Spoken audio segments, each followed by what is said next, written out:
Tonight we descend into the oldest chambers of human justice, where gods and mortals once walked the earth, and where the first laws were not whispered softly in halls of reason, but carved into stone with the weight of thunder.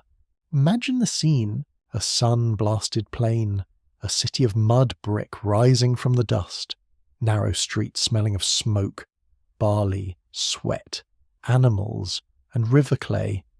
Men and women pass beneath walls that gleam pale in the hard light.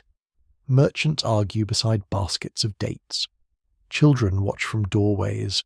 Scribes bend over damp tablets, pressing wedge-shaped signs into clay while the world around them trembles with hunger, debt, family honour, divine fear, and the constant possibility of violence. In such a world, law was not an abstract idea. Law was a wall. Law was a weapon. Law was a voice claiming to speak for heaven, and that voice could be terrifying: for theft, mutilation, for adultery, death, for rebellion, impalement, for striking a father, the hand might be cut away, for false accusation, the accuser could suffer the very punishment he had tried to bring upon another, for crimes against temples, palaces, kings, and household order. The response of ancient law was often swift, physical, and severe. To modern eyes, these punishments can appear monstrous. They seem excessive, cruel, almost impossible to reconcile with the deep intelligence of the civilizations that produced astronomy, mathematics, poetry, monumental architecture, philosophy, medicine, and literature. How could the same human beings who measured the heavens also sanction the breaking of bones?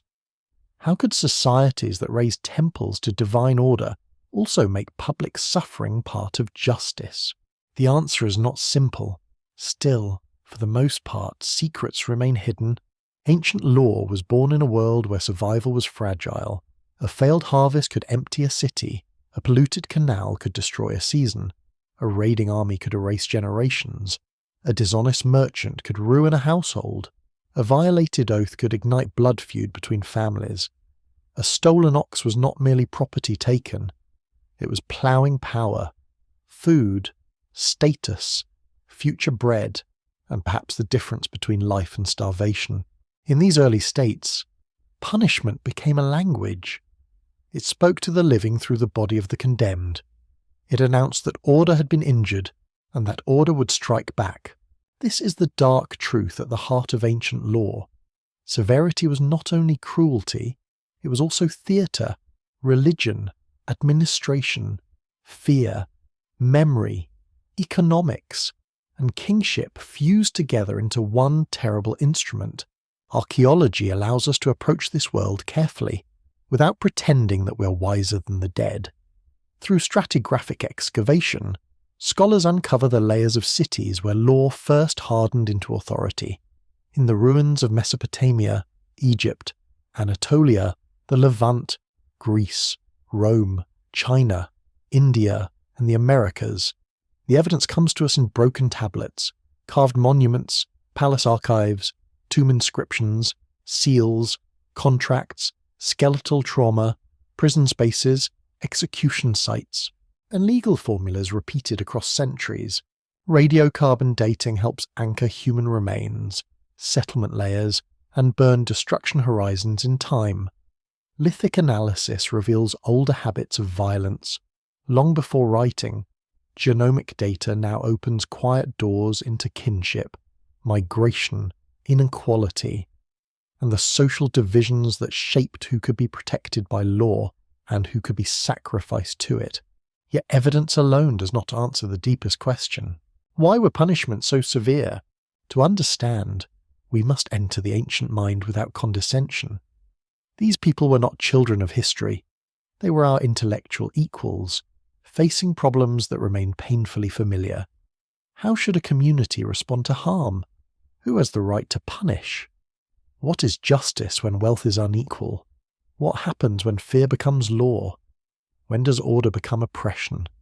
When does punishment stop protecting society and begin devouring it? Ancient lawmakers lived in a universe alive with powers. Rivers could bless or destroy, Storms could be divine anger, disease could be pollution, a broken oath could offend not only the victim, but the gods. Crime was often more than personal wrongdoing. It was a rupture in the fabric of the world. A man who moved a boundary stone did not merely cheat a neighbour. He disturbed the sacred arrangement of land. A woman accused of sexual betrayal did not merely violate private trust.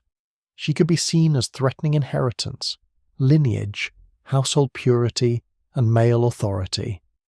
A slave who fled did not merely seek freedom. To the owner and the state, he challenged property, labour, and hierarchy itself. A rebel did not merely oppose a ruler. He raised his hand against the cosmic order that the ruler claimed to embody. This is why ancient law so often appears severe at the edges of power. The more fragile the order, the harsher the warning.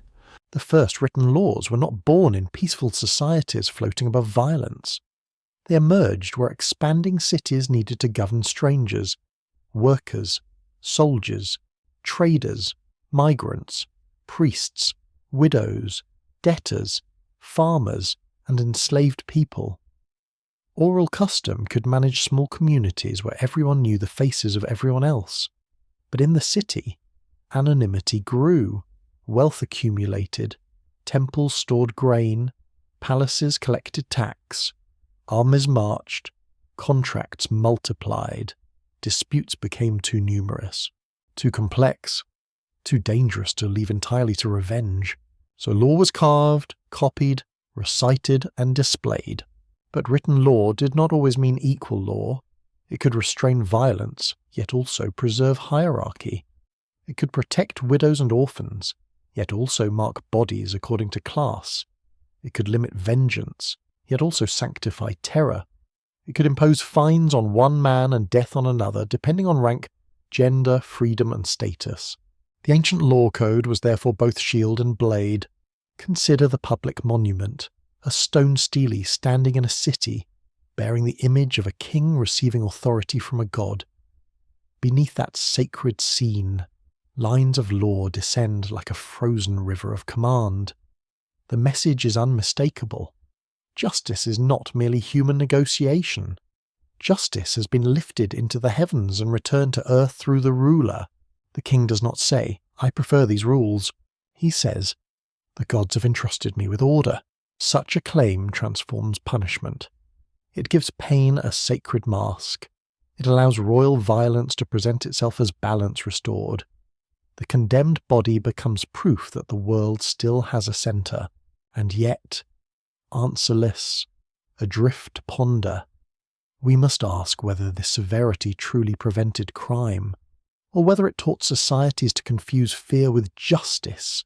The surviving laws often speak louder than the ordinary lives behind them. We hear the king, the court, the scribe, the temple, the estate owner. We hear much less from the woman dragged into judgment, the indebted farmer, the enslaved worker, the foreign captive, the child punished for a household crime, the accused who stood before power with no advocate, no wealth, and no protection beyond the fragile mercy of those who judged. Their silence is part of the story. Ancient laws were severe because ancient states were afraid of famine, afraid of rebellion, afraid of impurity, afraid of disorder spreading like fire through a city of reeds, timber, and sun-dried brick, afraid that if one theft went unanswered, 10 would follow, afraid that if one oath failed, trust itself would collapse, afraid that if the king looked weak, enemies would gather at the gates. From that fear came spectacle. From spectacle came obedience. From obedience came stability, at least for a time. But beneath the stone, beneath the formula, beneath the royal boast, we can still sense the human heart beating in the darkness, the mother pleading, the debtor trembling, the judge hesitating, the crowd watching, the scribe recording, the condemned person becoming, in one terrible moment, a message. This is where our journey begins, not with easy judgment, but with a candle held close to the carved face of the past. The punishments were severe because ancient civilization itself was severe. It rose from floodplains, deserts, mountains, forests, and river valleys where hunger was close, death was visible, and order had to be defended daily. Law became the grammar of survival, but also the grammar of domination. It promised peace, yet often demanded blood. It spoke of justice, yet carried the voice of kings. Only time will tell what future discoveries will be made, what buried tablets will be lifted from the earth, what forgotten court records may still sleep beneath ruined floors, what bones may yet reveal through careful excavation and scientific study. For now, the stones still speak, and what they whisper is unsettling. The ancient world did not punish so harshly because it lacked intelligence. It punished harshly because it knew exactly how fragile human order could be. So before you get comfortable, take a moment to like the video and subscribe, but only if you genuinely enjoy what I do here, and tell us where you're listening from and what the local time is in your corner of the world. Before judges sat beneath carved ceilings, before kings claimed the thunder of heaven, before scribes pressed law into clay, human communities already knew the terrible weight of punishment. There were no tablets yet, no public codes, no polished courts with officials waiting at the gate. There were only fires burning in the night, animal skins stretched against the cold, stone blades glinting in the dawn, and small bands of people moving across plains, forests, coastlines, and river valleys and mountain passes, bound together by kinship, memory, hunger, and fear. Justice lived in the body before it lived in writing. It lived in the raised hand, in the warning stare, in the public shaming of one who had stolen meat from the group, in the exile of a dangerous man whose anger could not be controlled, in the whispered agreement between elders that one person had become too great a threat to remain beside the fire. The oldest human laws were not laws in the formal sense. They were customs, expectations, sacred habits, invisible borders. A child learned them by watching who ate first, who spoke last, who carried certain tools, who touched certain objects, who married whom, who was mourned with care, and who was remembered with discomfort. In a world without prisons, punishment had to be immediate, memorable, and social. A small group could not afford long confinement. There were no stone cells in the deep Paleolithic night, no guards to watch the guilty, no grain surplus to feed those who had been removed from work. Every adult mattered. Every hunter, gatherer, healer, toolmaker, and storyteller carried knowledge that could mean survival. So the community punished through what it already possessed. It could withhold food. It could shame. It could scar reputation. It could force compensation. It could expel. It could kill. Exile, to modern ears, may sound softer than death. But in the ancient wilderness, it could be almost the same thing. To be sent away from the group was to lose fire, shared food, protection, shelter, care in sickness, knowledge of water, and the human voices that kept terror from swallowing the night. A lone figure crossing a cold plain, watched by animals from the dark, carried punishment in every step. This is one reason ancient justice became severe long before written states appeared. In small communities, disorder was not an inconvenience. It could be fatal. A violent quarrel between two hunters might divide the group during a dangerous season. Theft of stored food might weaken children. Sexual rivalry might rupture alliances. A careless act around fire might burn shelter. A secret betrayal might send people into the path of enemies.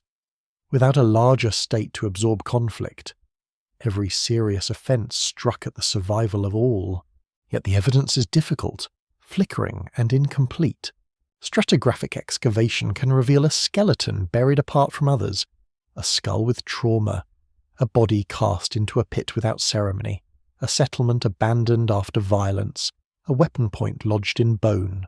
Radiocarbon dating may place these remains deep in time. Lithic analysis may identify the stone tool that caused the wound. Genomic data may reveal whether victims were kin or outsiders, whether violence occurred within a group or between groups. but the motive often remains beyond reach. Was a broken skull the result of punishment, murder, warfare, accident, sacrifice, or ritual?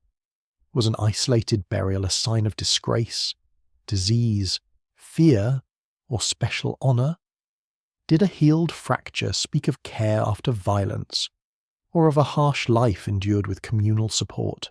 Still, for the most part, secrets remain hidden, and yet, from anthropology, archaeology, and the study of human societies across time, one pattern rises with quiet force. Before law became the command of kings, justice was entangled with reputation. In small groups, everyone was visible. A person could not easily disappear into a crowd.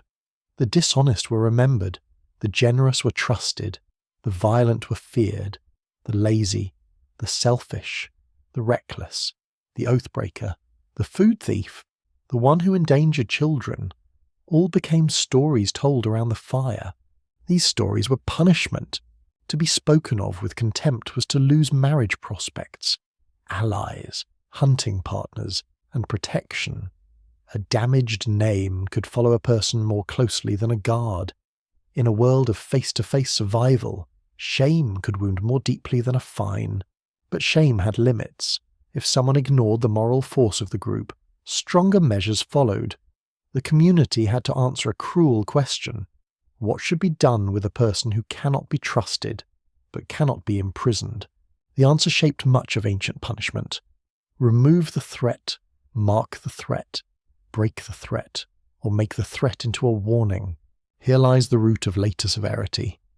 The body became the place where society wrote its fear. Long before palaces and temples, the human body was already public evidence. A missing tooth from a fight, a scar across the face, a hand injured in violence, a body buried with signs of restraint. Such marks could carry meaning. They could say, this person crossed a line. This person survived punishment. This person was dangerous. This person belonged to a story that everyone knew. Among early communities, vengeance also walked close beside justice. If one person killed another, the victim's kin might demand blood. Without an impartial authority strong enough to end the matter, retaliation could spiral. One death answered by another, one wound answered by a greater wound. Families could become trapped in inherited violence, each side remembering its own dead, each side calling revenge by the name of justice. Ancient law, in its earlier spirit, may have grown from the need to restrain this cycle, not to abolish violence, but to measure it. An eye for an eye can sound brutal to later ears, but in some contexts it may have served as a limit, not 10 eyes for one, not the slaughter of a whole household for the injury of one man. Measured retaliation, however severe, could be an attempt to keep revenge from becoming endless. The tragedy is that limitation and cruelty could wear the same face. A community might believe it was preventing chaos by demanding blood. A family might believe honour could only be restored through pain. Elders might believe mercy invited disaster. In worlds where memory was long and authority fragile, forgiveness could look dangerous. There was also the unseen realm. Early human beings did not live in a dead universe. The world breathed with presence. Ancestors watched. Spirits moved in wind, water, caves, animals, trees, storms, dreams, and bones. A wrongdoing might disturb more than social peace. It might anger forces beyond sight, theft from a ritual place, violation of a taboo, improper treatment of the dead, forbidden contact, broken marriage rules, killing within the group. These could be understood as threats to the balance between the living and the invisible. Punishment, then, was not merely revenge. It was purification. The offender had to be expelled, cleansed, marked, or killed so that danger would not spread. The community did not always punish because it hated the offender. Sometimes it punished because it feared contamination. It feared that invisible disorder might bring sickness, failed hunts, barren wombs, storms, drought, or death. Answerless adrift to ponder, We stand before these lost fires and see the outline of something that never fully vanished. Modern courts speak in different language, but ancient concerns still linger beneath the surface. Safety, reputation, revenge, deterrence, restoration, fear of disorder, the need to make harm visible, the desire to believe that suffering can rebalance the world. Before written law, there was no single origin of punishment. There were many. Hunger sharpened it, kinship shaped it, belief sanctified it, memory preserved it, violence threatened it, survival demanded it. The first punishments were severe because there was little distance between wrongdoing and catastrophe. A broken rule could endanger the fire. A betrayal could endanger the children. A murder could divide the group. A taboo could seem to summon the anger of unseen powers. So humanity learned to punish before it learned to write, and somewhere in those deep centuries, beneath stars untouched by city smoke, beside rivers whose names are lost, people began to understand a frightening truth. To live together, they needed rules. To protect rules, they needed consequences. And once consequence entered the world, it did not easily remain gentle. The first written laws did not appear as gentle invitations to behave well. They emerged like stone gates at the entrance of civilization, solemn, imposing, and impossible to ignore across the ancient world. As villages thickened into towns and towns swelled into cities, human life became too crowded, too layered, and too complicated for memory alone. Fields had owners, canals required maintenance, herds crossed boundaries, merchants carried goods beyond the sight of kin.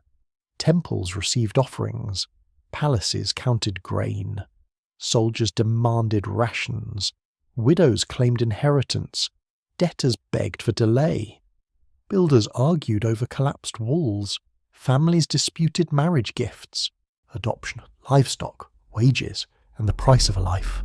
The old world of face-to-face custom had not vanished, but it was no longer enough.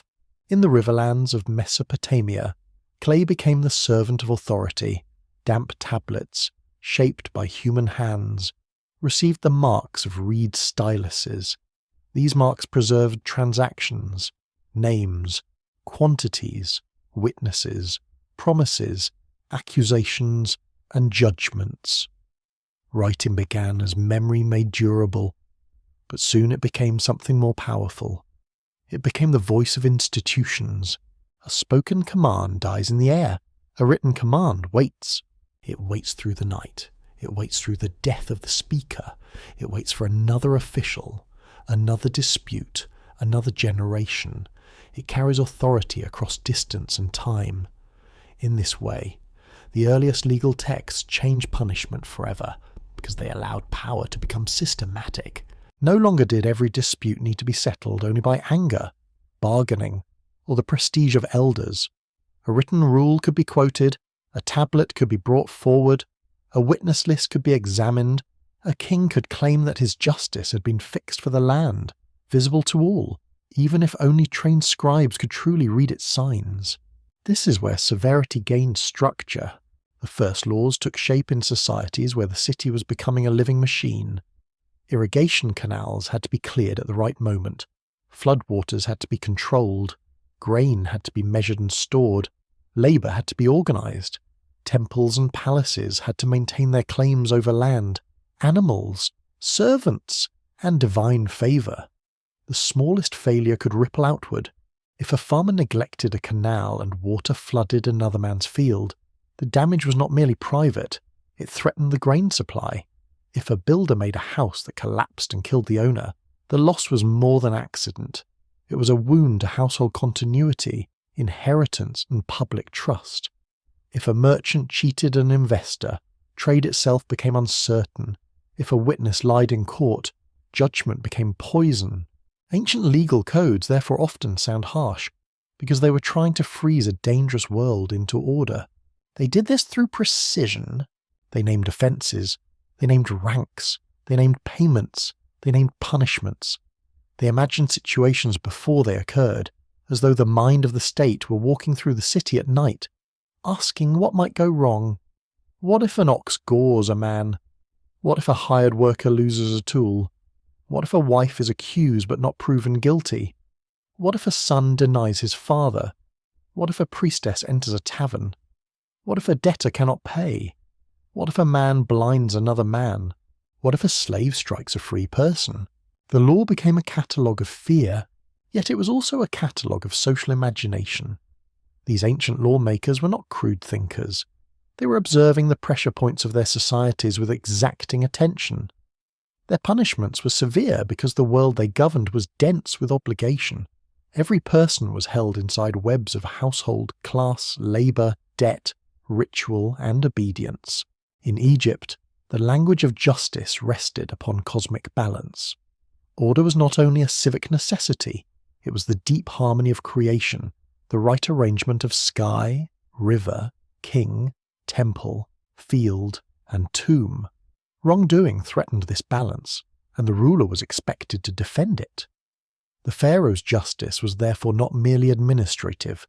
It belonged to the sacred architecture of the universe, a false measure, a stolen offering, a corrupt official, a tomb robbery. These were not simply breaches of property, they were attacks upon order itself, in a land where the Nile's rhythm shaped existence, where the dead required proper care, where kingship joined earth to heaven. Law carried the scent of incense as well as the taste of iron. In Anatolia, among the Hittites, law developed with its own texture. Their legal traditions sometimes appear less blood-soaked than those of neighbouring powers, often favouring compensation in cases where other societies might demand death. Yet severity still stood ready where the integrity of palace, family, sexual order, animal wealth, and royal security seemed endangered. Even when a legal system softened certain penalties, it did so not from modern sentiment, but from its own calculation of stability. In ancient Israel and Judah, law was bound with covenant. Obedience was not merely loyalty to a king. It was loyalty to the divine will that had chosen, commanded, warned, and judged. Punishment could therefore become theological history. Disaster might be interpreted as the consequence of collective disobedience. Law reached into food, sex, land, debt, worship, purity, and mercy, creating a moral world where everyday conduct stood beneath the gaze of God. In early Greek communities, written law also arose from social crisis. Aristocratic families could dominate custom when rules remained unwritten. The act of writing law down could be an attempt to restrain elite abuse, to make judgment less dependent on the memory and interest of powerful men. Yet written law could still be severe. Draco's name would later become a symbol of harshness, a reminder that publicity did not always mean gentleness. Sometimes the written word simply made severity official. Across these lands, the same great transformation was unfolding. Law was leaving the mouth and entering the archive, and once law entered the archive, punishment could be repeated with chilling consistency. A judge did not need to invent every penalty anew. A scribe did not need to rely only on recollection.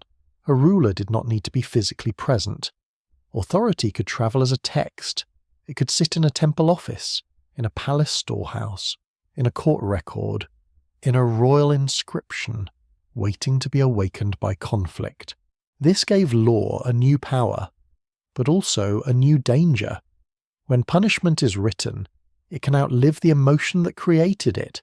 It can become rigid. It can be applied by men who did not witness the original harm. It can turn a living human situation into a formula.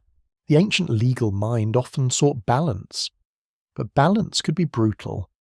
The loss of an eye might call for an eye. The death of a householder in a collapsed building might call for the death of the builder. In some cases, even the builder's son could suffer for the death of another man's son, revealing a world where household identity mattered more than individual innocence as later ages would define it. This is one of the darkest truths of early law. The person was not always viewed as a solitary moral unit. The person belonged to a family, a class, a master, a lineage, a god, a king. Punishment could fall through these connections. Responsibility could spread like spilled oil across a household. To modern minds, this feels deeply unsettling. But to ancient society, the household was not a private refuge. It was the foundation of labour, inheritance, worship, care, reproduction, and social identity. To strike the household was to strike the person. To punish the household was to punish the living structure that had produced the offence or benefited from it. Still, the carved and written laws also reveal an anxiety that power might become arbitrary. Kings praise themselves as protectors of the weak, guardians of widows and orphans, shepherds of the land, defenders against the strong. These claims were political, certainly. They were also moral performances. A king who could present himself as the source of justice stood above rival lords, angry families, corrupt officials, and private vengeance. The law code became a royal mirror. In it, the king saw himself as chosen, wise, terrible, and necessary. The people saw something more complicated. They saw threat, protection, hierarchy, hope, and fear. A poor person might appeal to the king's justice against local oppression. The same person might also tremble before penalties written by that king's scribes. Law could open a path to redress, while also reminding every subject that the state had learned to remember. And memory is one of power's strongest tools. Clay tablets could break, but archives could be copied. Stone inscriptions could weather, but their message endured. The written law announced that punishment was no longer merely the anger of the injured. It was the will of the city, the palace, the temple, the god, the king, and the order of the world. So the first laws took shape not because humanity suddenly became cruel, but because civilization became vast enough to require durable command. Severity was the price ancient rulers were willing to pay for predictability. It was the shadow cast by storage rooms, irrigation ditches, royal courts, sacred altars, and expanding markets. In the stillness of ruined cities, where tablets lie cracked and walls return to dust, the first written laws remain among the most revealing artifacts ever found. They tell us what people feared. They tell us what they valued. They tell us whose pain mattered, whose body could be marked, whose word could be trusted, and whose life stood nearest the blade. Only time will tell what future discoveries will be made, what court archives still sleep beneath the earth, what missing codes may yet rise from mud brick ruins and dry desert floors. But the shape of the beginning is clear. When law first learned to write, punishment learned to endure. In the heart of ancient Babylon, where the Euphrates curved through a land of baked brick, date palms, canals, markets, temples, and dust, law became a monument. Not merely a rule, not merely a judgment. A monument, a tall stone pillar, dark and solemn, rose like a captured piece of night. Upon it, beneath a carved scene of royal devotion, hundreds of lines descended in disciplined order. The king stood before the divine source of justice. The message was plain to anyone who gazed upon it, even if the writing itself belonged only to trained eyes. Power had received its mandate from heaven. Punishment had been placed beneath sacred authority. The city was not drifting. The world had a ruler. The name attached to this monument would echo through thousands of years. Hammurabi, king of Babylon, conqueror, builder, lawgiver. A ruler who understood that empire could not live by the sword alone. It needed memory. It needed ceremony. It needed a story about itself. And in that story, the king was not only a warrior who defeated enemies, but a shepherd who protected the land, a judge who raised up the oppressed, a servant of the gods who brought order where disorder threatened to multiply. Yet the laws associated with his reign reveal a darker truth. Justice in Babylon was not soft light falling equally upon all people. It was a structured force, often brilliant in its detail, often brutal in its consequences, and always aware of status. Babylon was a world of ranks. Free men did not stand in the same legal position as dependents. Wealthy households did not face life as the poor did.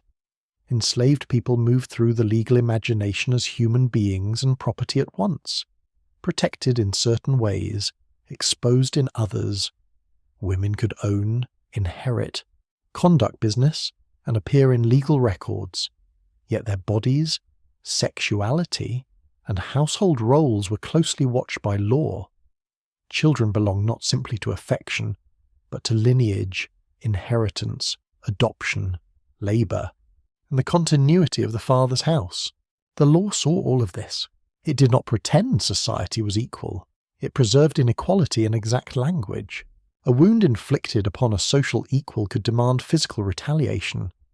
A wound inflicted upon someone of a lower status might require payment. The injured body had a value, but that value was measured through rank. Pain was not always balanced against pain. Sometimes pain was balanced against silver. This is one of the coldest features of ancient punishment. The same act could mean different consequences depending on who suffered it and who caused it. Justice was not blind. It looked closely, perhaps too closely, at class, household, gender, and ownership, but to see only cruelty would be to miss the intelligence of the system. The laws of Babylon moved through daily life with remarkable attention. They spoke of builders and boatmen, physicians and farmers, tavern keepers and merchants, shepherds and soldiers, brides and widows, adopted sons and runaway slaves. The code imagined accidents, contracts, false accusations, negligence, debt, theft, marriage disputes, inheritance conflict, and professional failure. It is this mixture that makes it so haunting. Here is a civilization thinking carefully. Here is a civilization punishing fiercely. The famous principle of equivalent retaliation stands at the center of the popular memory of Babylonian law. An eye for an eye, a tooth for a tooth, bone for bone. Yet such phrases carry more complexity than they first suggest. They reveal a desire to measure vengeance, to prevent endless escalation, to place injury into a known structure. In a world where families could retaliate without limit, a fixed penalty might have seemed like civilization itself, but measured violence is still violence. A man who destroyed another man's eye might lose his own.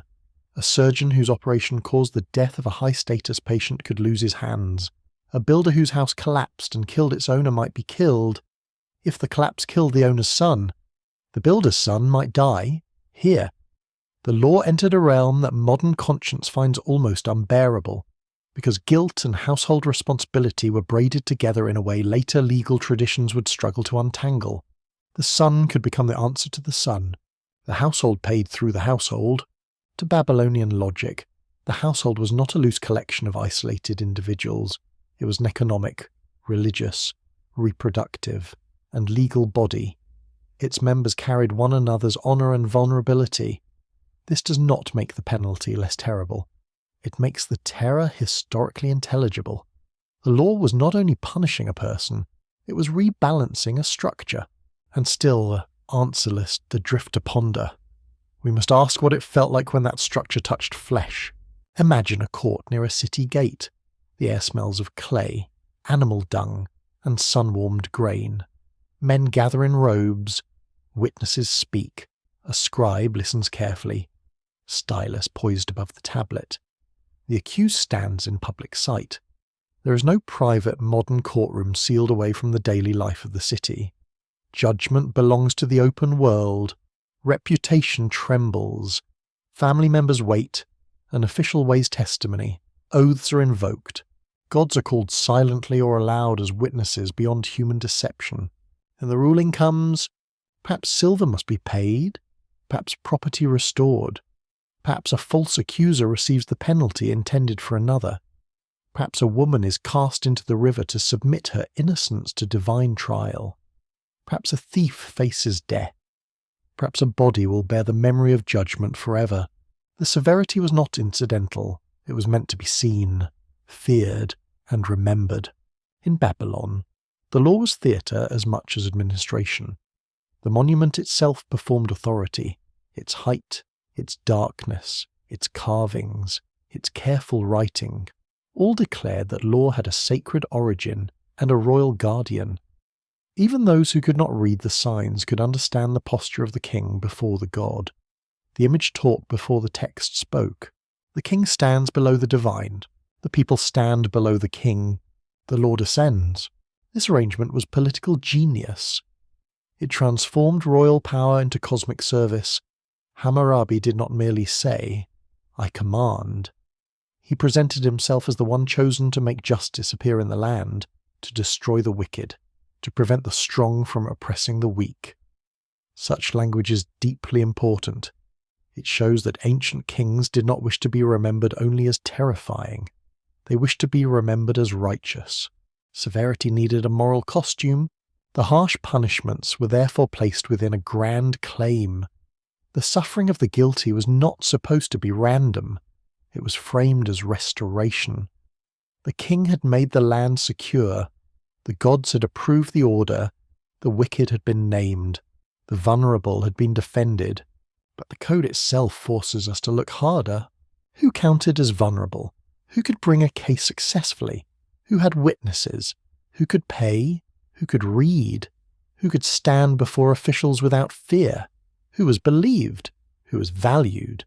In the spaces between the laws, the silent population appears, field labourers bending beneath heat, women negotiating survival inside marriage arrangements, enslaved people watching roads and gates with impossible longing, merchants afraid of loss, families terrified of debt, officials guarding archives, priests protecting temple wealth, children born into rules they never chose. Babylonian punishment was severe because Babylonian society was a pressure vessel. It held together irrigation, trade, war, debt, labour, religion, rank, and royal ambition. If one part cracked, the whole machine might tremble. The law's cruelty was a response to that fear, sharpened by the needs of power. Yet there was another dimension, almost psychological. A severe penalty creates certainty. It tells the population that some boundaries are not negotiable. Theft from a palace or temple, false testimony in grave matters, serious bodily injury, disorder in marriage and inheritance, professional negligence with deadly results. These were not merely private misfortunes. They were attacks upon the reliability of society. The law turned them into examples. The punished person became a lesson made flesh. Still, for the most part, secrets remain hidden. We don't know how often every written penalty was applied in practice. Law codes may not be simple court manuals. They may be royal proclamations, scholarly collections, the ideological displays, monuments of justice, and examples of legal reasoning as much as practical handbooks. The gap between carved law and lived judgment may have been wide. Judges may have negotiated, families may have settled. Payments may have replaced violence in many cases. Local custom may have softened or intensified the written word.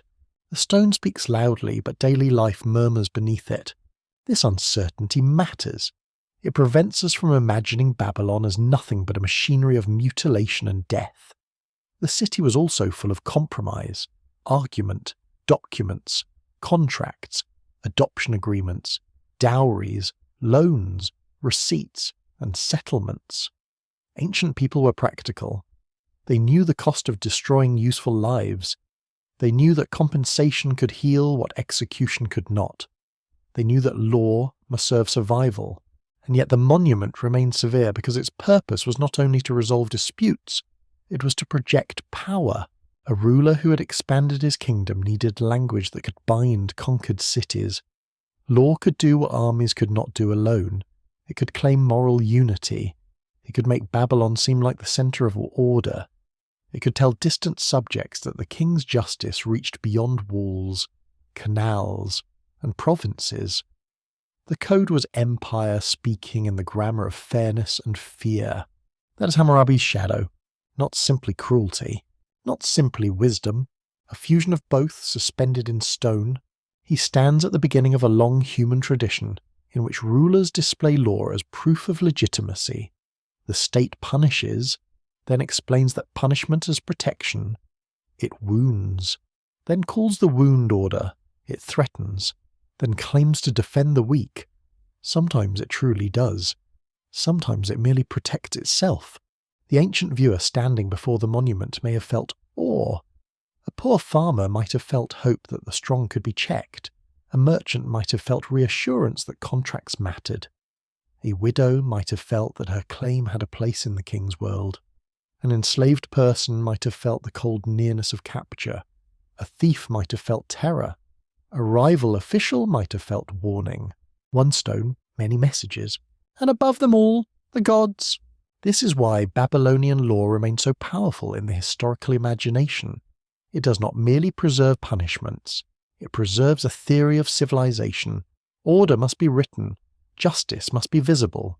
The king must be righteous. The gods must be near. The body may be used as proof that the world has been repaired. In the long silence of the ruins, the monument still seems to ask us whether fear can create justice, or whether it only creates obedience. Only time will tell what future discoveries will be made, what sealed archives may yet be found beneath the dust of old Mesopotamian cities, what forgotten court records may show about mercy, negotiation, bribery, corruption, and compassion in the shadow of royal law. For now, Hammurabi's stone remains one of the most solemn artifacts of human authority. It tells us that ancient punishment was severe because kings needed justice to be more than a private settlement. They needed it to be seen from far away. They needed it to glitter like a blade beneath the sun. They needed every subject to understand that the city had memory, the palace had reach, and the gods were watching. And so the law stood in stone. Dark, upright, unforgiving. The body was the first courtroom every human being could understand. Before a citizen could read an inscription, before a farmer could interpret a royal decree, before a market woman could follow the arguments of trained judges, the body spoke plainly. A missing hand, a branded face, a slit nose, a severed ear, a scar burned into the skin, a corpse suspended where all could see. These were not only punishments, they were messages. Ancient law often wrote its warnings upon flesh because flesh could not be ignored. Stone might stand in a temple courtyard, but not everyone passed close enough to see it. Clay tablets might rest in archives, but not everyone could read them. Legal language might be precise, but it belonged to scribes, officials, witnesses, and elites. The punished body, however, crossed the boundaries of literacy. It turned law into sight. A child could understand it. A stranger could understand it. A crowd could understand it without a single written word. This is one of the most disturbing secrets of ancient punishment. Pain was not always hidden as a regrettable necessity. Pain was made visible because visibility was part of its purpose. The wound became a public sign, and the body became a tablet more immediate than clay, more frightening than stone. In many ancient societies, physical punishment served several purposes at once. They harmed the offender. They marked memory. They shamed the family. They warned the crowd. They restored the honor of the injured. They dramatized the power of the court. They showed that the ruler's reach extended not only to property and speech, but to skin, bone, breath, and blood. A fine could vanish into ledgers. A beating could be forgotten by those who did not witness it. But mutilation remained. It walked through the city with the condemned person. It entered the marketplace. It sat beside the cooking fire. It appeared at festivals and wells. It made the offence live on, not in a record room, but in the daily gaze of others. Such punishment transformed the body into a living archive. To modern eyes, this feels unbearably cruel, and it was. Yet ancient authorities often saw bodily punishment as efficient, dramatic, and practical. Many early states lacked the resources for long imprisonment. Keeping large numbers of offenders confined required buildings, guards, food, administration, and surplus wealth. In societies where labour was precious and storage limited, prisons were often used for holding people before judgment, for debt, for political enemies, or for temporary restraint, rather than as the central punishment for common crime. The body solved the administrative problem. A hand could be cut once. A back could be whipped once. A brand could be burned once. A nose could be removed once. The state did not need to feed the offender for years. The punishment remained visible without requiring a permanent institution. This economy of cruelty explains much of its endurance. Ancient justice was often immediate because ancient states were practical. They needed punishments that could be carried out quickly, remembered widely, and supported by fear. A mutilated thief might still labour, still serve, still survive, but now carried a permanent sign of transgression. In some systems, the penalty did not remove the person from society. It returned the person altered, reduced, and marked. The mark mattered. Marking separated the offender from the unmarked. It made social trust difficult to rebuild. It announced disgrace before the offender could speak. It could limit marriage, work, testimony, mobility, and status. The punishment did not end with the wound's healing. It continued in every stare. Here, the severity of ancient law rested on a deep understanding of human society. We are creatures of recognition. We read faces. We remember scars. We fear exclusion. A punishment that changed appearance changed destiny.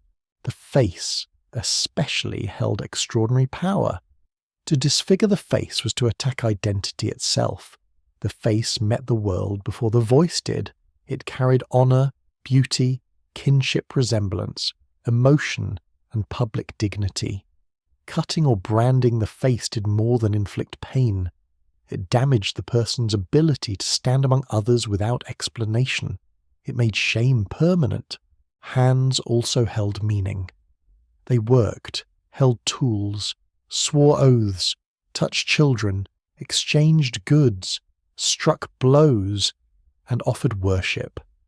To remove a hand was not merely to disable. It declared that the instrument of wrongdoing had been judged. The hand that stole, struck, forged, or defied could become the focus of legal imagination. Ancient punishment often sought symbolic logic. The offending part suffered. The lying tongue might be threatened. The violent hand might be severed. The adulterous body might be exposed or destroyed. The rebellious head might be displayed. The thief's flesh might be marked. In this way, law turned the body into a map of moral meaning. The punishment was not random. It was theatrical symmetry. This symmetry gave harshness the appearance of reason. A society could look upon a mutilation and say, the crime has returned to its source. The body that caused disorder now carries disorder. The wound is the answer. The visible injury is balance. But what kind of balance is created through terror? Answerless, adrift to ponder. We stand before the ancient square and hear the murmur of the crowd. Some come out of curiosity, some out of fear, some to see justice done, some to enjoy another's suffering, some because absence itself might attract suspicion. Public punishment produced not only obedience but participation. The people were made witnesses. Their watching completed the act. The crowd was part of the machinery. Without witnesses, the warning weakened. Without witnesses, the ruler's power remained unseen. Without witnesses, the punished body could not become a social lesson. So the condemned person was often placed where the city could gather, at a gate, a market, a roadside, a field boundary, a palace entrance, a temple approach, a hill outside the walls. Location gave meaning. A punishment at the gate warned those entering and leaving. A punishment near a temple invoked divine presence. A punishment in the market spoke to commerce and trust. A punishment at a boundary reminded people that land and order were defended. A punishment along a road reached travellers, migrants, and messengers, carrying fear beyond the city. Ancient authorities understood space. They knew that power must be staged. Execution was the most final form of bodily law, but even death had many languages. Hanging, jas'anin, burning, drowning, stoning, beheading, impalement, exposure, burial alive, throwing from heights, and crucifixion in later imperial settings all spoke different messages. Some deaths emphasized shame, some emphasized purification, some emphasized vengeance. Some emphasize royal domination. Some emphasize the removal of pollution. Some prolong suffering so that the body became a slow sermon. The corpse could continue the punishment. A body denied burial suffered a second sentence. In many ancient cultures, proper funerary treatment mattered deeply. The dead needed rites, remembrance, family care, and a place among ancestors or beneath the protection of gods. To leave a body exposed to birds, dogs, sun, and insects was to attack not only the living person who'd been executed, but the memory of that person. It warned the family. It disturbed the boundary between life and death. The unburied corpse said, "This one is outside order even now." Still, for the most part, secrets remain hidden. Archaeologists can find bones with sharp force trauma, binding marks, healed fractures, decapitation cuts, mass graves, unusual body positions, and signs of exposure. Radiocarbon dating can place these remains in time. Stratigraphic excavation can show whether they belong to settlement violence, formal burial, ritual killing, judicial punishment, warfare, or massacre. Yet the boundary between punishment and other forms of violence is often difficult to draw. A severed head may be a trophy, an execution, a ritual offering, or a warning. A bound body may be a criminal, a captive, a sacrifice, or a victim of domestic violence. A skeleton cast into a pit may represent disgrace, haste, epidemic fear, poverty, or punishment. Science sharpens the question, but it does not always end the mystery. Even so, the body leaves clues that texts cannot. Written law tells us what rulers wanted to proclaim. Bones tell us what violence did. A law may threaten mutilation, but skeletal evidence may show whether such injuries occurred. A royal inscription may boast of impalement or flaying, but excavation may reveal the human cost behind the language of victory. A court record may preserve a sentence, while the remains of the condemned preserve its physical truth. The dead are not silent. They speak in fractures, cut marks, posture, burial treatment, and chemical traces. Their testimony is slow, fragmentary, and fragile. But it has one advantage over royal propaganda. It does not flatter kings. Yet bodily punishment did not only belong to states. Households used the body too. Masters disciplined enslaved people. Fathers disciplined children. Husbands asserted authority over wives. Military commanders punished soldiers. Teachers punished students. Temples punished servants. The ancient world was filled with vertical relationships in which higher status persons claimed the right to correct lower status bodies. This is where law and everyday domination met. A slave's back could become the place where ownership spoke. A child's body could become the place where paternal power was trained. A soldier's flesh could become the place where discipline entered the army. The line between lawful correction and cruelty was often drawn by those who held the whip. Severe punishment therefore reveals not only what ancient societies feared, but whose bodies were available for fear to use. Elites could often pay, the poor often bled. Citizens might receive a cleaner death. Enslaved people might receive torture. Men of status might negotiate. Foreign captives might be displayed. Women might be punished in ways tied to sexuality, modesty, and household honour. The body was not an equal legal surface. Some bodies were more exposed than others. This inequality was not accidental. It was foundational. Ancient states depended upon visible hierarchy: clothing, hairstyle, posture, residence, diet, burial, titles, and bodily treatment all marked place in the social order. Punishment intensified these markings. It reminded everyone that the hierarchy was enforced not only through wealth and custom, but through pain. And still, amid the darkness, we must acknowledge another strange dimension. Some bodily punishments may have been understood as alternatives to death. To mutilate was horrible, but it could preserve life. To brand was degrading, but it could allow continued labour. To whip was brutal, but it might spare execution. Ancient societies could see such penalties not as excessive cruelty, but as calibrated mercy compared with killing. This does not soften the suffering. It deepens the moral complexity. The same act could be both mercy and violence, both restraint and domination. A ruler might boast that he spared a life while leaving the person permanently disfigured. A judge might believe he had chosen moderation where a victim's kin demanded blood. The punished person, however, still carried the cost. Only time will tell what future discoveries will be made, what graves, tablets, and forensic studies may yet reveal about the lived reality behind ancient legal threats. Perhaps many severe punishments were rare, held like lightning in reserve. Perhaps some were common enough that ancient streets bore more marked bodies than we imagine. Perhaps practice varied wildly from city to city, judge to judge, reign to reign. The evidence remained scattered across deserts, river plains, ruined fortresses, burial grounds, and museum drawers. But one truth stands clear. Ancient law used the body because the body was impossible to abstract. It was immediate. It was public. It was memorable. It made authority visible in a world where literacy was limited and survival depended upon reputation. It taught through fear, and fear through flesh. The body became a legal text, not written in ink, not pressed in clay, written in wound, scar, silence, and memory. Ancient justice did not stand upon level ground.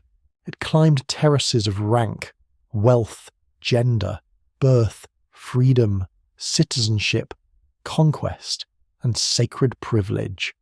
At the top stood kings, nobles, priests, magistrates, military commanders, great landholders, and the favoured servants of temples and palaces. Beneath them stood farmers, artisans, traders, labourers, debtors, migrants, women under household authority, children under paternal command, enslaved people, captives, and foreigners whose lives could be weighed with a colder hand. The law did not merely punish crime, it measured human worth. In many ancient societies, the same wound did not carry the same legal meaning if it fell upon different bodies. A blow to a man of high standing could demand a heavy penalty, perhaps retaliation, perhaps a large payment, perhaps public disgrace. The same blow to a poorer man might bring a smaller compensation. The same harm done to an enslaved person might be treated as damage to another person's property, rather than an injury to a full legal self. This is one of the darkest truths of ancient law. Severity was not distributed evenly. It gathered most heavily upon those with the least power to resist it. A wealthy man could often pay where a poor man would suffer. A noble could summon witnesses where a labourer stood alone. A citizen might receive procedure where a foreigner received suspicion. A freeborn person could appeal to honour where an enslaved person might be tortured for testimony. The elite had names, lineages, patrons, and networks. The poor had bodies. The difference could mean survival. Imagine a market dispute in a river city. Two men quarrel over a measure of grain. One is a landholder with relatives in office, a seal, a record of contracts, and friends among scribes. The other is a seasonal worker, sun-darkened, hungry, dependent on wages, known only by face and necessity. If accusation falls between them, the law may speak in formal language, but the world surrounding that law is already unequal. Who can bring witnesses? Who can pay fees? Who can endure delay? Who can survive a fine? Who is believed before speaking? Ancient law often claimed to protect the weak, and sometimes it did. Royal inscriptions praised rulers as guardians of widows, orphans, the poor, and the oppressed. Such claims were not meaningless. Early states understood that unchecked local power could fracture society.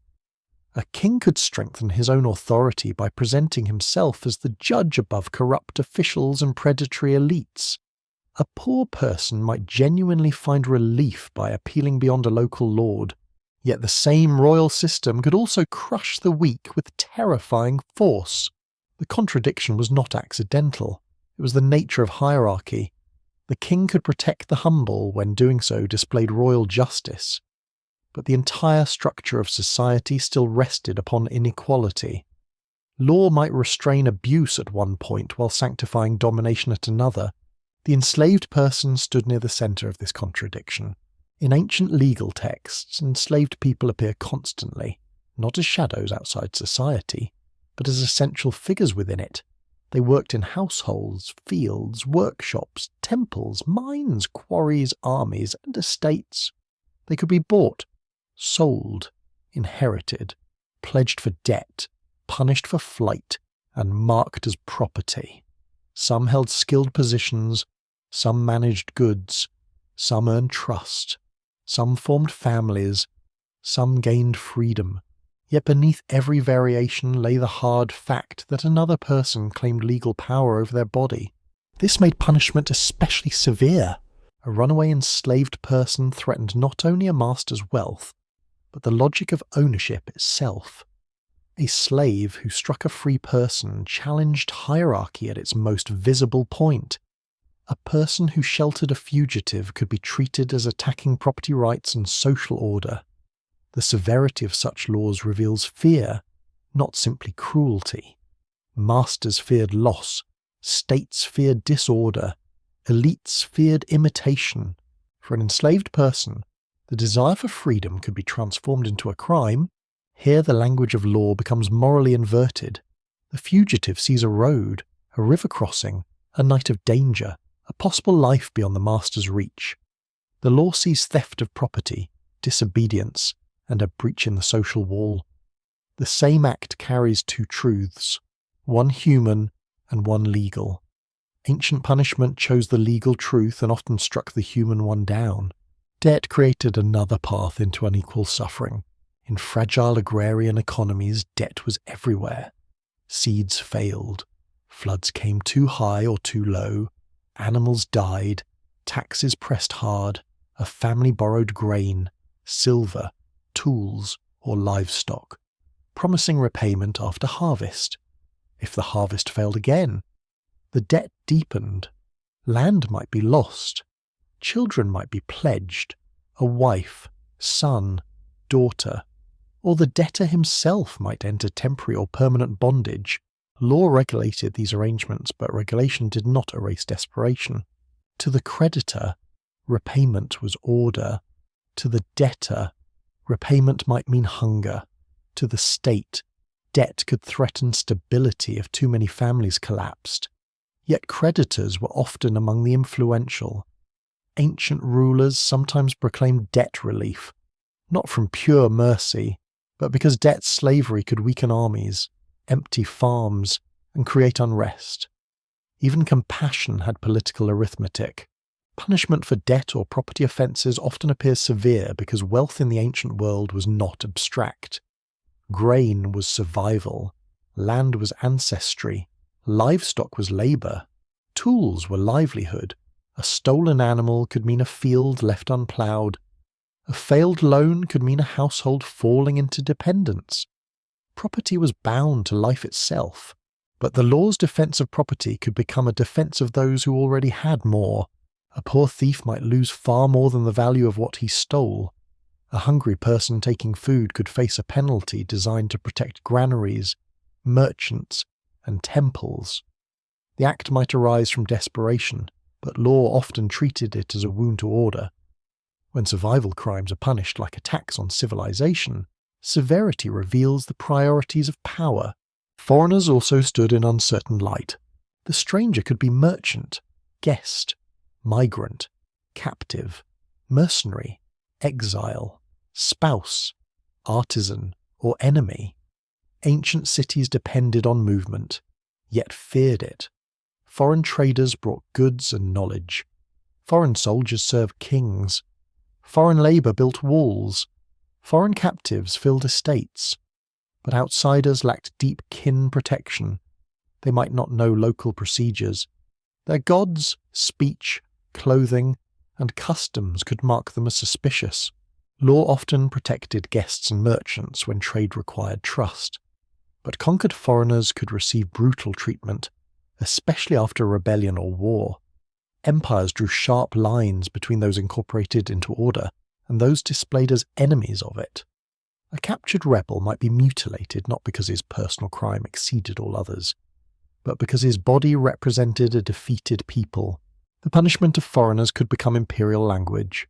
Royal inscriptions from many lands speak with icy pride of conquered enemies. They describe cities destroyed, leaders executed, captives deported, populations resettled, and rebels made into examples. These accounts were not private confessions. They were political messages. The ruler declared that resistance had consequences beyond battlefield defeat. The enemy's suffering became architecture for imperial fear. Inside the household, inequality took intimate forms. The father, husband, master, or senior male relative often held authority that blended affection, economy, discipline, and control. The household was not merely a private space, it was the basic unit of production, inheritance, worship, and legal responsibility. A crime inside the household could threaten lineage, property transmission, and social reputation. Women's legal status varied greatly across cultures and periods, yet many systems placed female sexuality under severe regulation. The concern was not only morality as later ages might define it, it was inheritance. It was certainty of paternity. It was alliance between families. It was the movement of property through marriage. It was the honour of male kin. It was the fear that desire could undo structure. Thus punishments for sexual offences could be extremely harsh, especially when they seemed to endanger household order. A woman accused of adultery might face death, trial by ordeal, public shame, or loss of status. A man's punishment might depend heavily on the woman's status, marital position, and relation to another household. Consent, coercion, ownership, marriage, and rank were often tangled in ways that make ancient legal reasoning painful to examine. The law did not always ask what harm had been felt by the vulnerable person. It asked what structure had been disturbed. Children, too, belonged to hierarchy. They were loved, mourned, trained, exchanged in marriage alliances, adopted for inheritance, pledged in debt, and disciplined as members of household order. A son's rebellion against a father could be treated with frightening seriousness because paternal authority mirrored broader social obedience. The household taught submission to the world. If the son defied the father, what might subjects do to kings? What might servants do to masters? What might soldiers do to commanders? The small hierarchy reflected the great one. This is why ancient laws could treat family disobedience as a public matter. The family was civilization in miniature. Its order had to be defended. Its fractures suggested larger danger. Still, the written severity of ancient law should not make us imagine every human relationship as cold and legalistic. Love existed. Mercy existed. Negotiation existed. Parents forgave children. Masters manumitted enslaved people. Judges accepted settlements. Communities intervened. Priests mediated. Neighbours pleaded. Families hid shame rather than expose it. Human beings have always lived in the space between rule and feeling, yet the law reveals what a society believed it had the right to do when mercy failed, and that right was shaped by status. A severe punishment tells us less when read alone than when we ask who received it. Was the offender free or enslaved? Male or female? Citizen or foreigner? Wealthy or poor? Adult or child? Insider or captive? Was the victim powerful or marginal? Did the offence move upward against authority, sideways against an equal, or downward against someone with little protection? Ancient law was most anxious when harm moved upward. A slave striking a master, a son defying a father, a wife accused of betraying a husband, a subject rebelling against a king, a labourer stealing temple goods, a foreigner violating local order. These acts were punished not only for their immediate damage, but because they inverted the hierarchy. They suggested that those below might reach toward those above. The law responded with force because hierarchy feared reversal. By contrast, harm moving downward could be treated more lightly. An elite injuring a dependent might pay. A master disciplining a slave might be protected unless the damage crossed accepted limits. A husband's authority might shield acts that would look like violence from another man. The same society that carved severe punishments into stone could tolerate daily coercion when it flowed in the approved direction. This is the anatomy of unequal justice. Severity was not simply a measure of moral outrage. It was a defense system for the social pyramid. To study this world through archaeology is to see inequality made material. Graves differ in wealth. Houses differ in size. Diet differs in bones and teeth. Labour appears in joint wear, spinal stress, and repeated injury. Childhood malnutrition leaves marks that no royal inscription can hide. Isotopic analysis can show who ate more meat, who migrated, who grew up elsewhere, who endured scarcity. Genomic data can reveal kinship patterns, elite burial lines, and the movement of captives or outsiders into communities. The earth preserves inequality with quiet precision. A palace archive may record payments in silver. A skeleton may record years of grinding labour. A law code may declare justice. A burial ground may reveal who lived with injury and who died young. A monument may praise the king as protector of the weak. A workers' cemetery may show broken bodies beneath that protection. Still, for the most part, secrets remain hidden. Many of the purists left few texts. Enslaved voices rarely survive in their own words. Women appear most often when law, marriage, property, or accusation required their mention. Foreign captives become numbers, tribute, or images of submission. The archive is not neutral. It favours those who had power to record. Therefore the historian must listen sideways, to penalties, to silences, to patterns of compensation, to the difference between fines and bodily harm, to who is named and who is counted, to who can swear an oath and who can be tortured, to who is protected as a person and who is valued as property. In that listening, the dark truth becomes clearer. Ancient punishments were severe because law defended order, and order was unequal. The state feared theft, rebellion, adultery, false testimony, debt collapse, and violence. But it feared them most when they threatened the arrangements that placed some above others. Punishment made hierarchy visible. It reminded the poor, the enslaved, the foreign, the young, and the socially vulnerable where the boundaries lay. Yet even within such systems, the longing for justice did not disappear. The very fact that rulers praised themselves as protectors of the weak shows that ancient people recognized oppression as a problem. They knew the strong could devour the helpless. They knew judgment could be corrupted. They knew a society without limits on power could become unbearable. The tragedy is that their solutions often preserve the same inequalities they claim to restrain. Only time will tell what future discoveries will be made, what humble homes, local court records, burial grounds, and forgotten archives may yet reveal about those who stood beneath the weight of ancient law. Perhaps new evidence will show unexpected pockets of mercy. Perhaps it will reveal harsher realities still buried under dust, salt, sand, and river mud. For now, the lesson remains stark. Ancient justice had a scale, but the weights were not equal. Some placed silver upon it, some placed reputation, some placed family honour, some placed the bodies of others, and some, having nothing else left, placed themselves in the ancient world. Crime was rarely only crime. It could be stained. It could be infection. It could be an unseen wound spreading through the household, the field, the city, and the heavens themselves.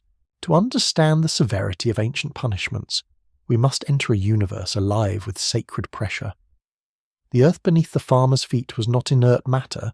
The river was not merely water. The storm was not merely weather.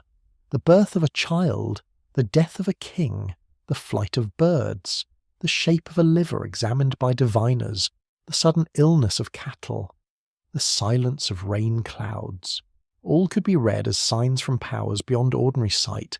Gods and mortals once walked the earth in the imagination of ancient peoples, and the boundary between divine displeasure and social disorder was thin. A broken law might anger a ruler. A broken taboo might anger the gods. That difference mattered, because human anger could be negotiated, but divine anger might fall as famine, plague, infertility, defeat in war, or the drying of wells. This sacred fear made punishment severe because wrongdoing was not always understood as a private injury. It could be cosmic disturbance.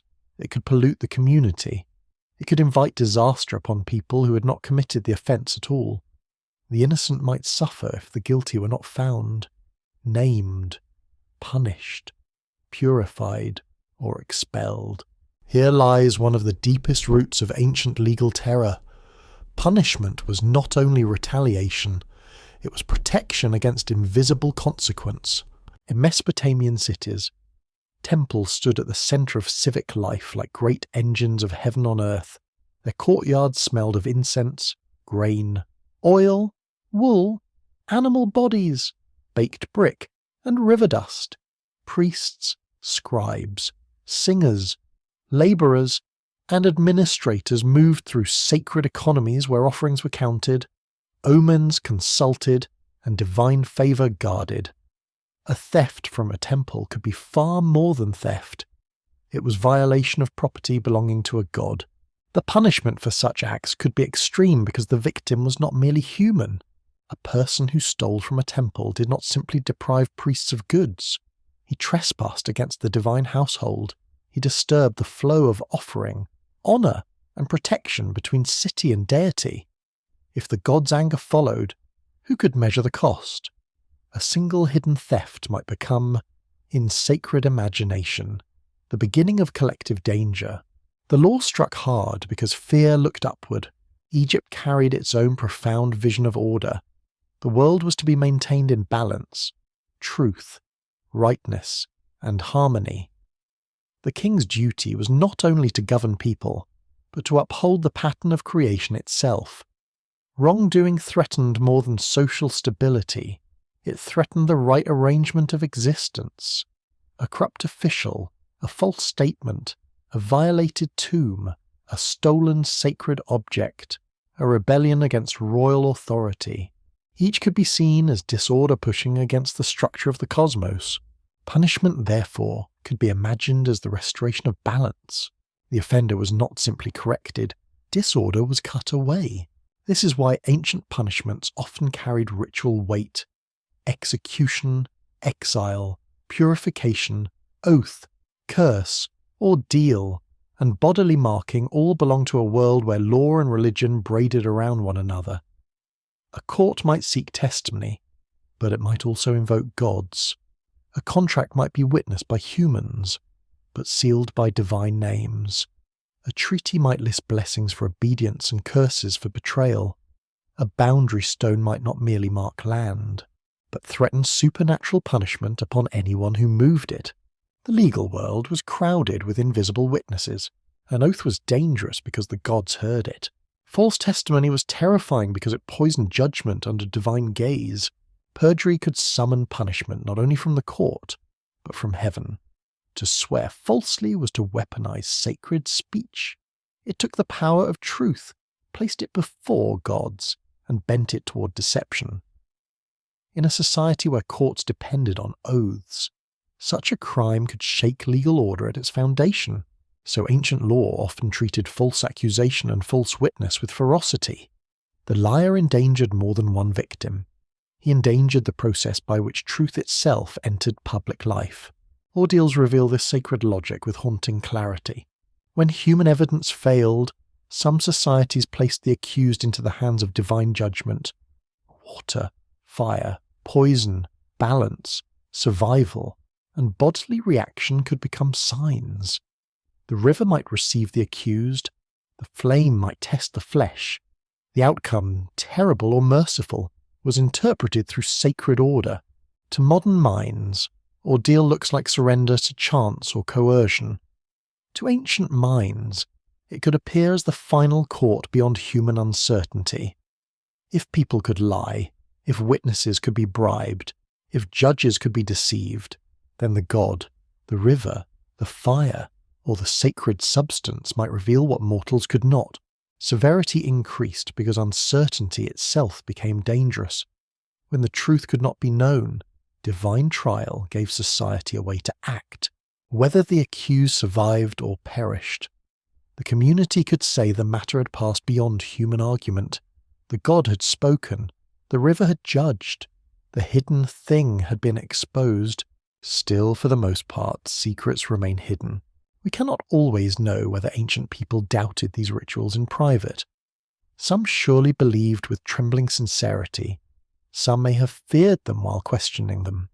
Some officials may have used sacred procedures as political tools. Some accusers may have hidden behind divine language to destroy rivals. The ancient world, like our own, held believers, skeptics, manipulators, and the desperate. Yet the sacred structure mattered even when sincerity varied. A punishment clothed in divine necessity becomes harder to resist. To plead for mercy against a king is one thing, to plead against the will of heaven is another. This sacred fear also shaped punishments for sexual and family offences. Many ancient societies connected fertility, lineage, inheritance, and divine blessing. A forbidden union could be seen not merely as personal misconduct, but as pollution, incest, adultery, improper marriage, violation of ritual purity, and acts that confused household lines could draw severe penalties because they seemed to threaten the lawful transmission of life itself. The womb was never only biological in ancient law. It was social, ancestral, economic, and sacred. Who could be born? Who could inherit? Who belonged to whose line? Which child carried which father's name? Which union honoured divine law, and which brought contamination? These questions were not treated as private.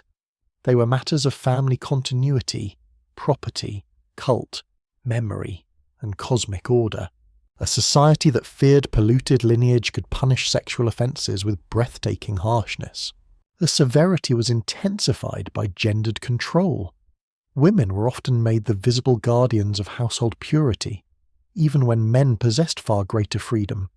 The female body became a border that law, family, and religion policed together. Pregnancy made hidden acts visible. Reputation shaped marriage alliances. Suspicion alone could stain a family. In such conditions, punishment became a tool for defending not only morality, but inheritance and male authority under sacred language. The sacred fear of disorder also haunted the dead. Tombs were not merely storage places for bodies, they were houses of memory, portals of continuity, resting places of ancestors, and sites of offerings. To rob a tomb was to steal from the dead, disrupt rites, insult families, and sometimes endanger the journey or peace of the deceased. The punishment for tomb robbery could be severe because the crime crossed the boundary between living and dead. It violated the quiet places where eternity was supposed to be guarded. Imagine the darkness of an ancient tomb, the stale air, the painted walls, the grave goods arranged for the next world, the body wrapped, protected, named, remembered. Then imagine hands breaking seals, prying gold, tearing linen, scattering bones, carrying sacred objects into the night. To the living, this was not merely theft, it was sacrilege. It was an assault upon hope beyond death.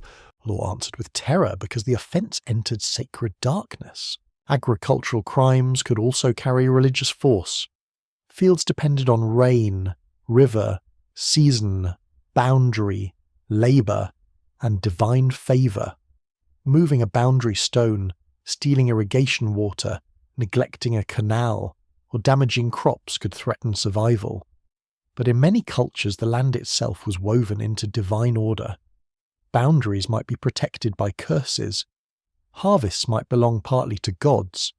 First fruits, tithes, offerings, and temple fields linked agriculture to worship. To steal from land was to steal from the living. To steal from sacred land was to steal from heaven. This fusion made punishment more than economic correction. It became an act of cleansing. Curses were among the most powerful tools of sacred law. They extended punishment beyond what human courts could manage. A person might escape detection, bribery, or immediate consequence. But the curse followed invisibly. It called upon gods to destroy, sicken, impoverish, expose, or erase the offender and his descendants. It turned fear into a permanent guard. Royal inscriptions, treaties, boundary markers, and legal documents often summoned divine punishment against future violators. The written curse addressed an offender who had not yet acted, perhaps had not yet been born. It transformed law into time travel. It warned generations that the gods remembered longer than men. This is where punishment became metaphysical. Not all penalties needed executioners. Some were imagined as divine pursuit. A hidden criminal could live under dread. A secret oathbreaker might fear disease. A corrupt official might fear that his children would suffer. A tomb robber might fear the dead. The unseen court was always open. Such beliefs strengthened social control because they placed a watcher inside the mind. Even when no guard stood nearby, the gods might see. Even when no witness heard, the oath might bind. Even when no court convened, guilt might attract misfortune. The severe punishment, then, existed both outside and inside the person. Public law threatened the body. Sacred law threatened the soul, the household, the descendants, and the afterlife. This gave ancient legal systems enormous emotional power. They did not depend solely on soldiers or officials. They mobilized fear of the invisible. They taught that disorder had consequences beyond human calculation, and yet, this sacred logic could be merciful in certain forms. Ritual purification offered a path back from pollution. Compensation could be accompanied by cleansing. Sacrifice, confession, prayer, restitution, or exile might restore balance without death. Some traditions distinguished intentional crime from accidental impurity. Some allowed sanctuary, atonement, or temporary exclusion followed by return. Sacred fear did not always demand blood, but when a society believed that an offence endangered the gods' favour, the temptation toward severity was immense. Better, in the eyes of fearful authorities, to punish one person harshly than allow a whole city to fall beneath divine anger. Better to burn out the stain than let it spread. Better to cast the offender away than risk famine, plague, invasion, or curse. This is the terrible arithmetic of sacred order. One body for the safety of many, one execution for the cleansing of all, one public terror to calm unseen terror. Modern observers may reject the logic, but we should not underestimate its coherence. Ancient people lived closer to hunger, epidemic, drought, infant death, crop failure, and sudden violence than many modern societies do. When calamity came, they searched for meaning. If disaster followed a wrongdoing, the connection seemed obvious. If punishment preceded restored order, punishment appeared effective. Repetition hardened belief. The law became severe because fear had evidence everywhere. A failed reign, a dead child, a blighted field, a king defeated, a disease spreading through alleys, a river rising too high, a river failing to rise at all. Such events demanded explanation. Sacred law offered one. Somewhere, order had been broken. Somewhere, a vow had failed. Somewhere, impurity had entered. Somewhere, the gods had turned their faces away. Punishment gave society something to do with terror. It located disorder in a person, an act, a household, a culprit. It transformed vast uncertainty into a sentence. That transformation could be psychologically powerful, even when it was morally devastating. The accused became the shape of fear. The condemned carried the weight of chaos, answerless, adrift to ponder. We may ask how many suffered not because they had truly endangered society, but because society needed a body upon which to place its dread. How many women, foreigners, enslaved people, heretics, rebels, servants, and the poor were made into vessels for collective anxiety? How often did sacred punishment cleanse nothing except the conscience of those who demanded it? The ancient world does not answer easily. Its monuments speak of order. Its victims whisper of cost. The sacred fear of disorder made punishment severe because law was charged with defending more than streets and storehouses. It had to defend the relationship between heaven and earth. It had to reassure the living that the gods had not abandoned them. It had to promise that chaos could be named and driven out.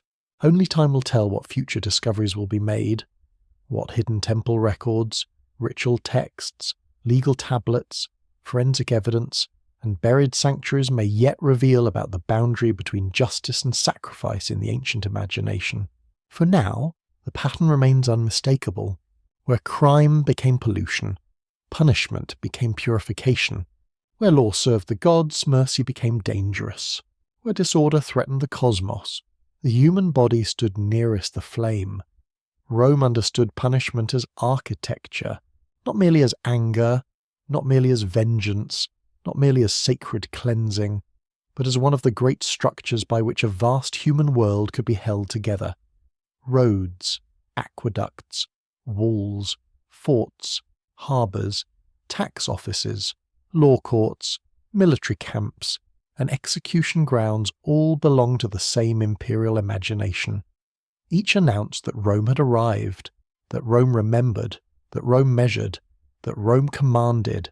The Roman state did not invent cruelty, but it organized cruelty with astonishing discipline. From a small city on the banks of the Tiber, Rome grew into a power whose laws, armies, governors, judges, tax collectors, merchants, engineers, and soldiers stretched across mountains, deserts, forests, islands, and seas. Such an empire required more than victory in battle. It required habits of obedience. It required visible consequences. It required every subject, citizen, soldier, slave, rebel, debtor, provincial official, and conquered king to understand the price of defiance. Punishment became a language spoken across distance. In the streets of Rome, in provincial towns, in military camps along cold frontiers, in mining districts where labourers vanished into the earth, in amphitheatres where crowds roared beneath the sun. The law carried many faces. It could be legal argument in a court. It could be a magistrate's order. It could be the rod of a lictor. It could be chains around a prisoner's wrists. It could be exile to a distant island. It could be forced labour. It could be public execution. It could be the slow death of crucifixion beside a road. Rome made punishment administrative, spectacular, and deeply hierarchical. Citizenship mattered profoundly. To be a Roman citizen was to possess a shield of legal identity, at least in theory. A citizen might appeal, a citizen might claim certain protections. A citizen could sometimes avoid the most degrading punishments reserved for the lowly, enslaved, or foreign. The body of the citizen was not beyond violence, but it was wrapped in status. Non-citizens, enslaved people, rebels, pirates, bandits, deserters, and provincials often stood in a harsher light. The empire did not punish all bodies alike. It sorted them. A senator exiled for political disgrace did not suffer like a slave condemned to the mines. A wealthy citizen might lose property and reputation. A poor criminal might lose skin, freedom, or life. A soldier could be beaten, degraded, dismissed, or killed for disobedience. An enslaved person might be tortured, branded, crucified, or thrown to beasts. A rebel could be displayed as a warning to an entire province. This inequality was not failure of the system. It was part of the system. Rome believed the order depended upon rank. Rank depended upon recognition. Recognition depended upon different consequences for different kinds of people. Punishment did not erase social hierarchy. It performed it. The Roman household itself was a training ground of authority. The father held immense legal and symbolic power over descendants.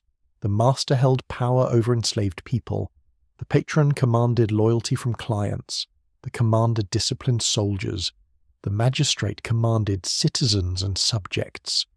The emperor stood above all, not simply as ruler, but as the living summit of imperial order. Discipline flowed downward like water through channels cut in stone. This is why Roman punishment often appears cold. It was not always the uncontrolled rage of a victim's family. It was frequently a calculated act of governance.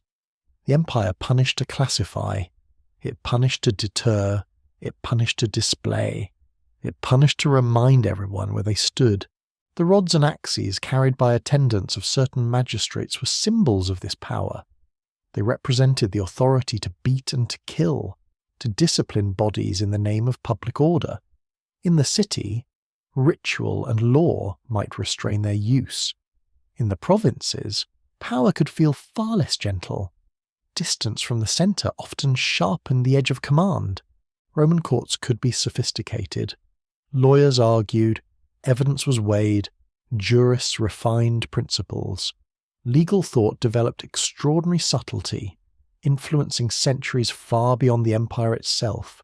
Contracts, property, citizenship, inheritance, marriage, guardianship, procedure, and public authority were examined with disciplined intelligence. Yet this legal brilliance coexisted with a world of chains. That coexistence is the Roman paradox. A civilization capable of complex jurisprudence also turned human suffering into public entertainment. It built arenas where death could be staged before thousands.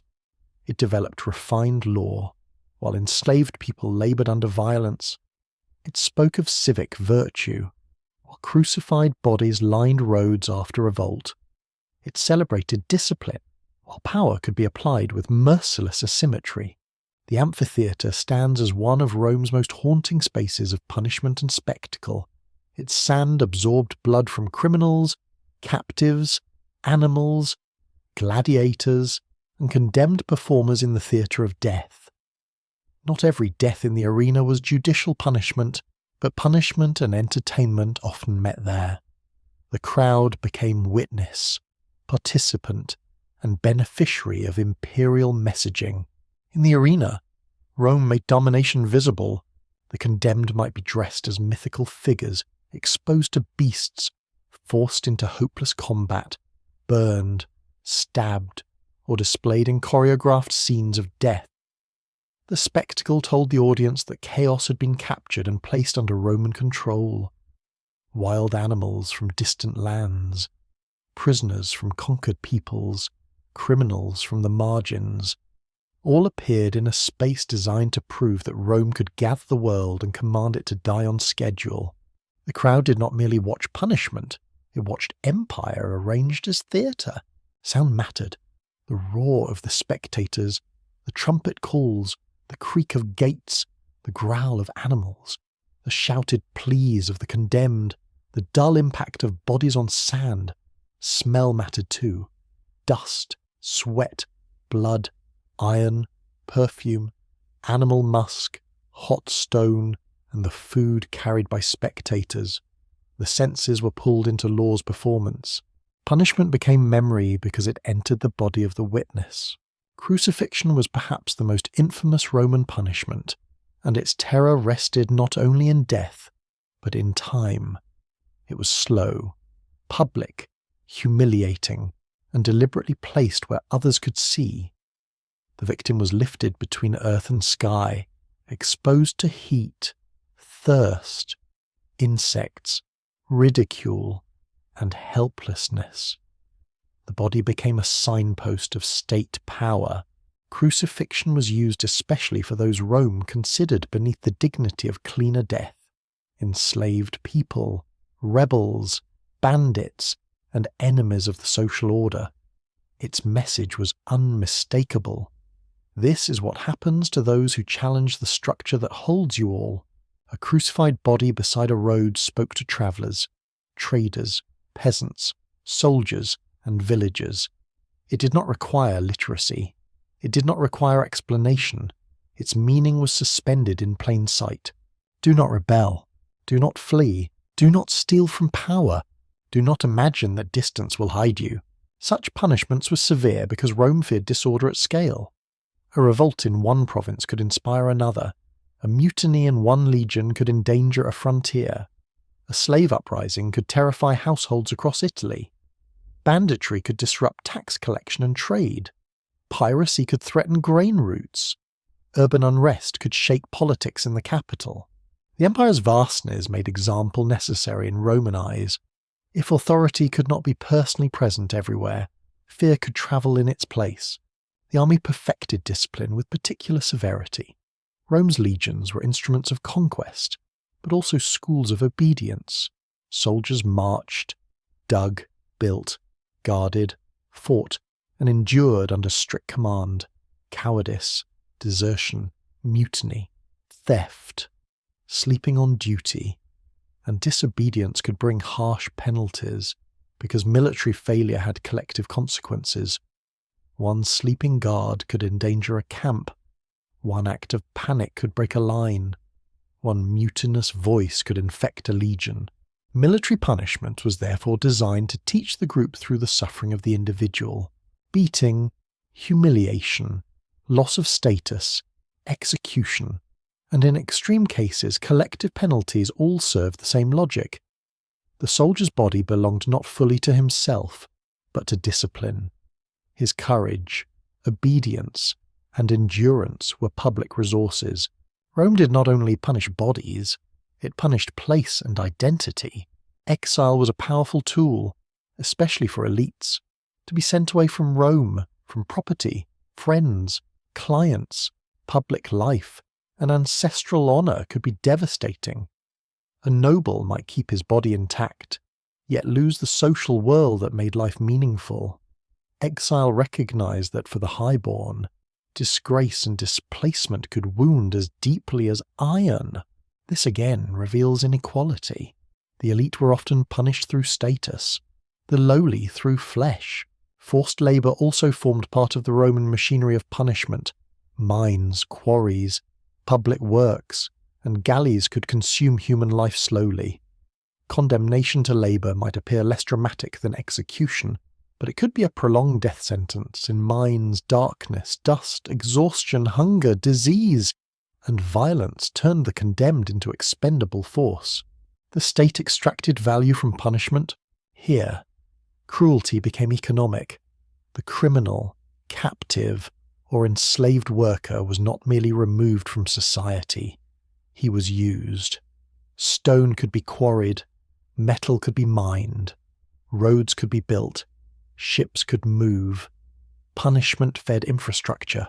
The empire's grandeur had shadows beneath it. Every polished monument invites the question of hands. Who cut the stone? Who hauled it? Who died in the quarry? Who carried chains while cities admired marble? Archaeology often finds the empire in triumphal arches, bath complexes, inscriptions, and mosaics. But the empire also survives in cramped barracks, mining scars, slave collars, bones marked by labour, and burial grounds of the poor. Stratigraphic excavation can reveal fort layers, prison spaces, arena foundations, execution contexts, and mining settlements. Skeletal analysis may show trauma, heavy labour, malnutrition, or violent death. Radiocarbon dating can anchor remains when inscriptions are absent. Isotopic and genomic data can sometimes identify migrants, captives, or people taken far from their birthplaces. These scientific tools allow the voiceless to press back against imperial grandeur. Rome wrote much about law. Bones write differently. They tell of backs bent under loads, joints worn by repetitive labour, skulls split by violence, teeth marked by scarcity, and bodies buried without honour. They remind us that severe punishment was not only an idea in legal texts, it was lived as hunger, pain, distance, shame, exhaustion, and fear. Still, for the most part, secrets remain hidden. We do not know how many sentences were carried out exactly as prescribed. We do not know how often governors commuted penalties, how often bribes softened outcomes, how often local communities concealed offenders, how often masters exceeded legal limits without record. Roman law was vast, but Roman life was vaster. Power differed from province to province. a city in North Africa, a military zone near the Rhine, a Greek-speaking eastern province, a mining district in Spain, and the crowded capital itself could all experience punishment differently. Local customs survived under Roman rule. Governors improvised. Emperors issued commands. Jurists debated. Soldiers enforced. Crowds demanded spectacle. Masters punished at home. The machinery was not always smooth, but it was everywhere. One of Rome's most chilling achievements was its ability to make punishment feel normal. Executions could become festival events. Slavery could become household routine. Beatings could become discipline. Conquest could become order. Deportation could become administration. Public death could become civic entertainment. When cruelty is repeated under official ceremony, it can begin to appear natural. This is perhaps the darkest truth of Rome's legal culture. Severity did not survive only because rulers imposed it from above. It also survived because ordinary people learned to live around it, watch it, expect it, and sometimes enjoy it. A crowd in an arena was not a passive mass forced to witness against its will. Many came willingly. They cheered. They judged courage. They mocked terror. They consumed punishment as public drama. Law had entered the imagination. The state's violence became part of the rhythm of civic life. And yet Rome also preserved voices of unease.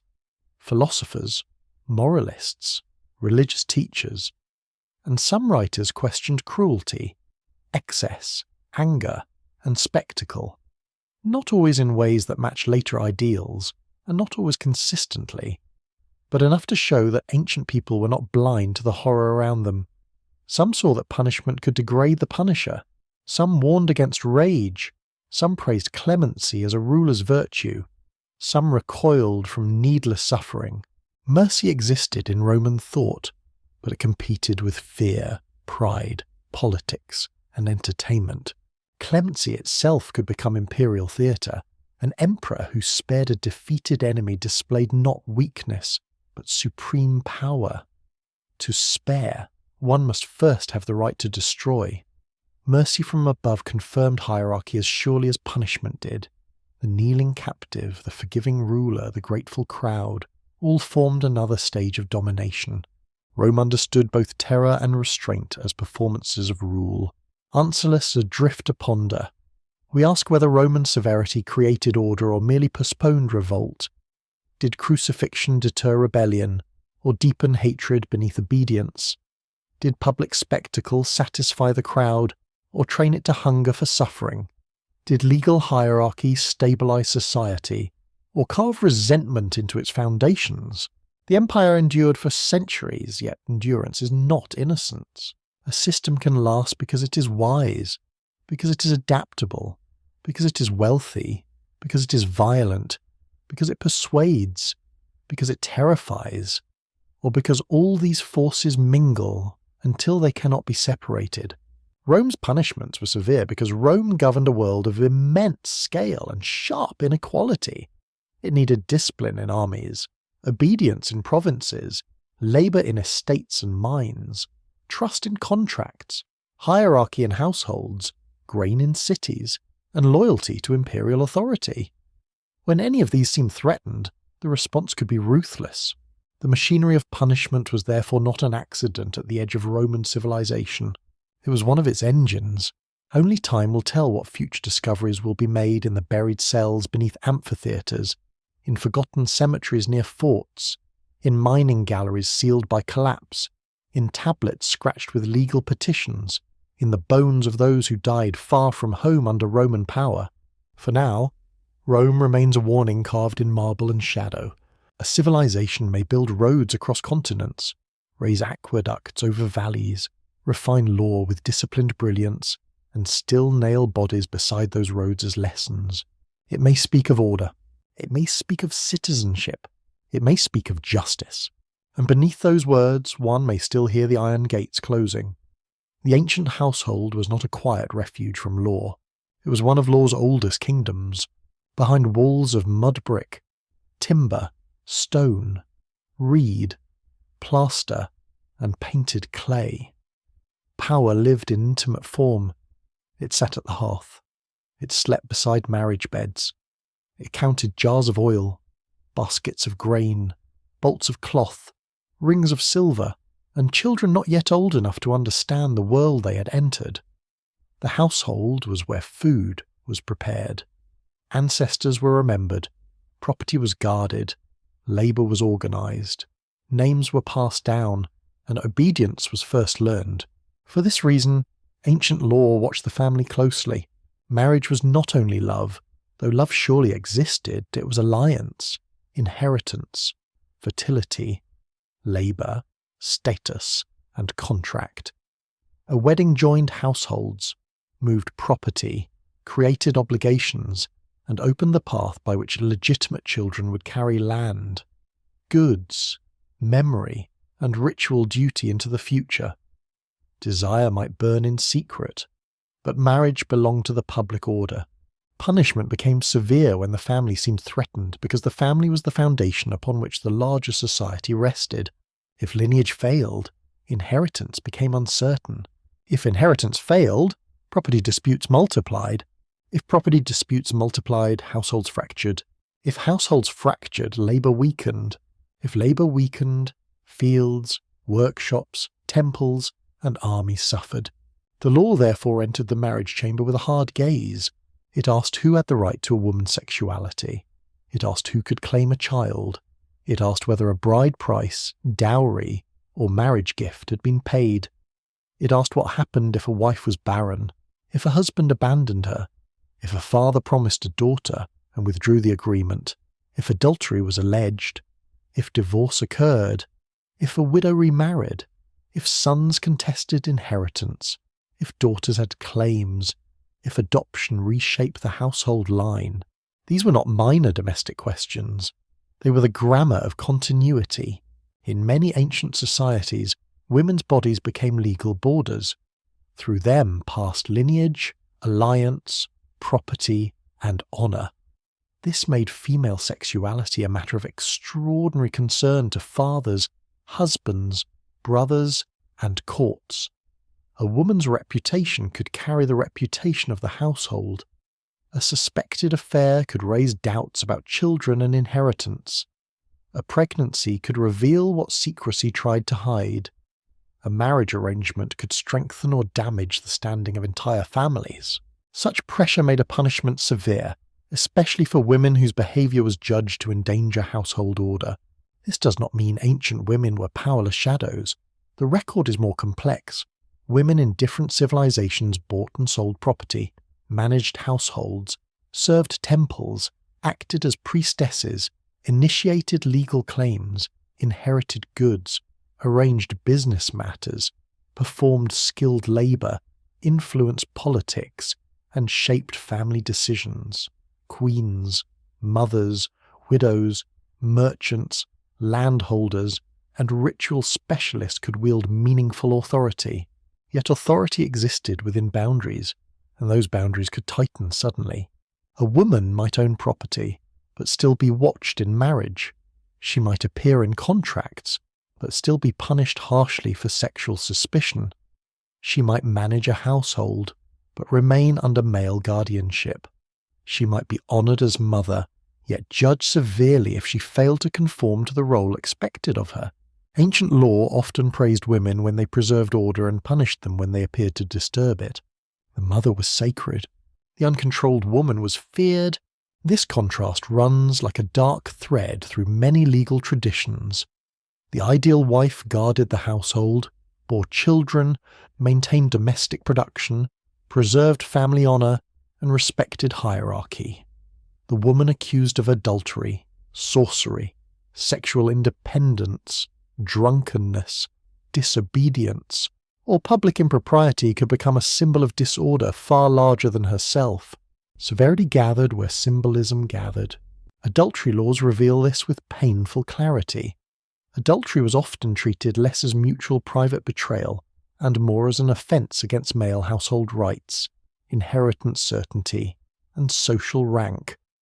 The married woman's sexuality was bound to the husband's lineage.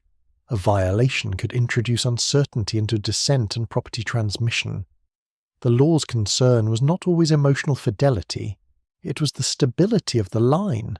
A husband's sexual misconduct might be punished differently, depending on the status of the woman involved, whether another man's household rights had been violated, and whether children, property, or honour were affected.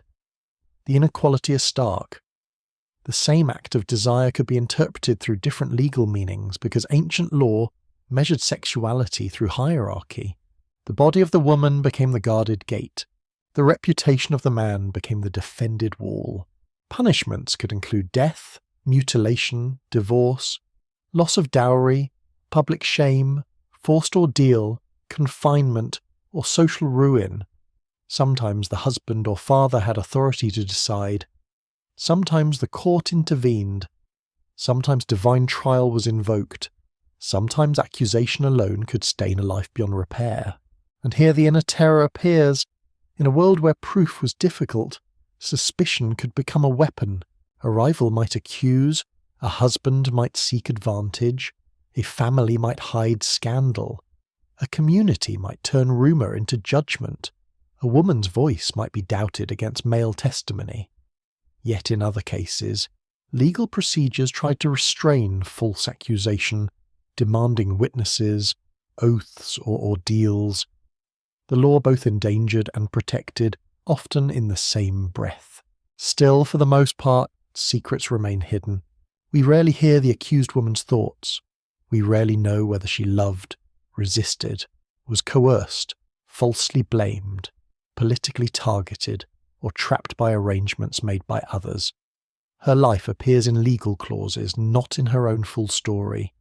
She becomes wife, daughter, widow, adulteress, priestess, slave, mother, bride, but seldom simply a person speaking from within her own night.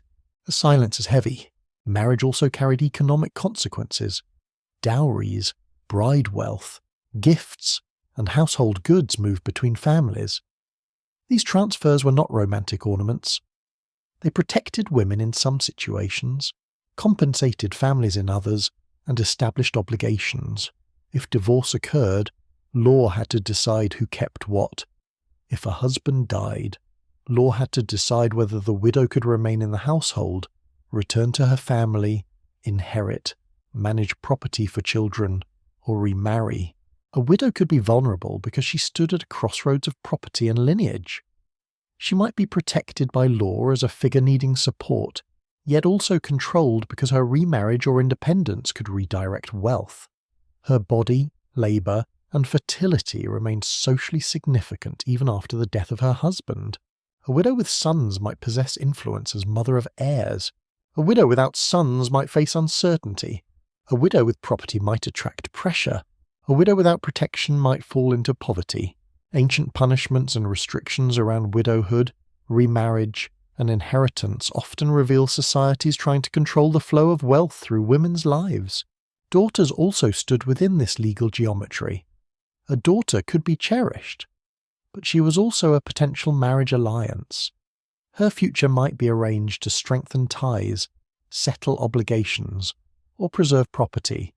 Laws concerning betrothal, seduction, assault, and marriage payments often treated harm to a daughter as harm to the father's household. The daughter suffered personally, but the legal system might translate that suffering into compensation, marriage obligation, or damage to family honour. This is one of the most difficult aspects of ancient law to face. The victim's pain could be absorbed into the interest of male guardians. The law might ask what was owed to the father. It might ask what was owed to the future husband. It might ask what was owed to the household. It might not ask enough what was owed to her. Childbirth brought another realm of danger and control. In ancient societies, pregnancy and birth were moments of awe, hope, blood, pain, prayer, and mortal risk. Women gave life at the edge of death. Infants were fragile. Mothers were fragile. Lineages depended upon successful birth, yet no law could command the body to survive, because fertility was uncertain. Societies wrapped it in ritual and rule, Midwives, mothers, female relatives, charms, prayers, herbs, and sacred practices surrounded the birth chamber.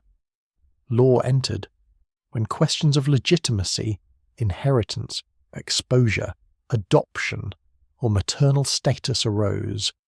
A child's birth could settle property rights or ignite disputes. A child's identity could secure a household or threaten it. Adoption shows the ancient family as legal creation, not merely blood. A child could be brought into a household to provide heirs, labour, care in old age, ritual continuity or succession. Adoption contracts might define duties, inheritance, obedience, and penalties for denial. A son who rejected adoptive parents might be punished.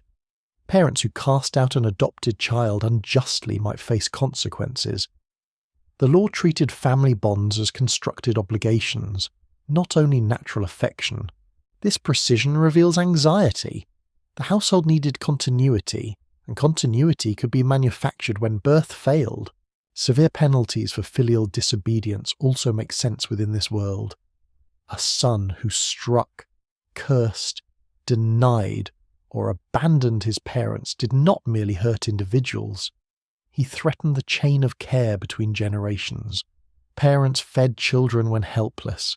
Children were expected to support parents in age, maintain graves, preserve names, and continue household rites. To reject parents was to rupture time itself. The past had cared for the future owed care to the past. When that debt was denied, law could respond with severity that seemed shocking, because the offence was viewed as an attack on the moral spine of society. The household also contained enslaved women, servants, concubines, secondary wives, dependents, and labourers, whose legal position could be especially precarious. A female slave might be valued for work, sexuality, reproduction, or sale. Her children's status could become a legal question. Her body might be subject to the desires of masters, yet her own relationships might be controlled or denied. Punishment for her resistance could be severe, while harm done to her might be treated through the value assigned by ownership. In such cases, family law and property law merged with brutal clarity. A woman could be inside a household without belonging to it as a protected member. She could feed its children, grind its grain, bear its burdens, and still be legally exposed. This reminds us that the ancient household was not only a sentimental family, it was an economic unit. Its power rested upon labour, hierarchy, and control. The same roof could shelter affection and exploitation. The same courtyard could hold children at play, elders at prayer, women spinning thread, servants carrying water, and a person beaten for disobedience. Ancient law often preserved this world because the state depended upon it. The state did not need to supervise every meal, every birth, every quarrel, every act of discipline, because households governed themselves. Fathers, husbands, masters, and elders performed local authority. They trained obedience at the smallest scale. By the time a person faced king, magistrate, temple, or army, he or she had already learned hierarchy at home. The household was the first empire. This is why punishments for family disorder could be severe. A rebellious household suggested a rebellious society. A woman defying marriage expectations, a son rejecting paternal authority, a slave fleeing domestic control, a widow redirecting property, a daughter's sexuality escaping arrangement, a disputed child entering inheritance. All these threatened more than private peace. They exposed weak points in the social design. Law tightened around those weak points, yet human life overflowed the design. People loved across boundaries, women negotiated, children resisted, slaves fled, widows manoeuvred, fathers forgave, husbands compromised, mothers protected daughters, siblings fought in court, families adopted strangers, servants became trusted, concubines gained influence. A household might appear orderly in law, yet pulse with hidden tenderness, resentment, ambition, fear, and desire. This inner life is almost impossible to reconstruct fully. Archaeology offers glimpses.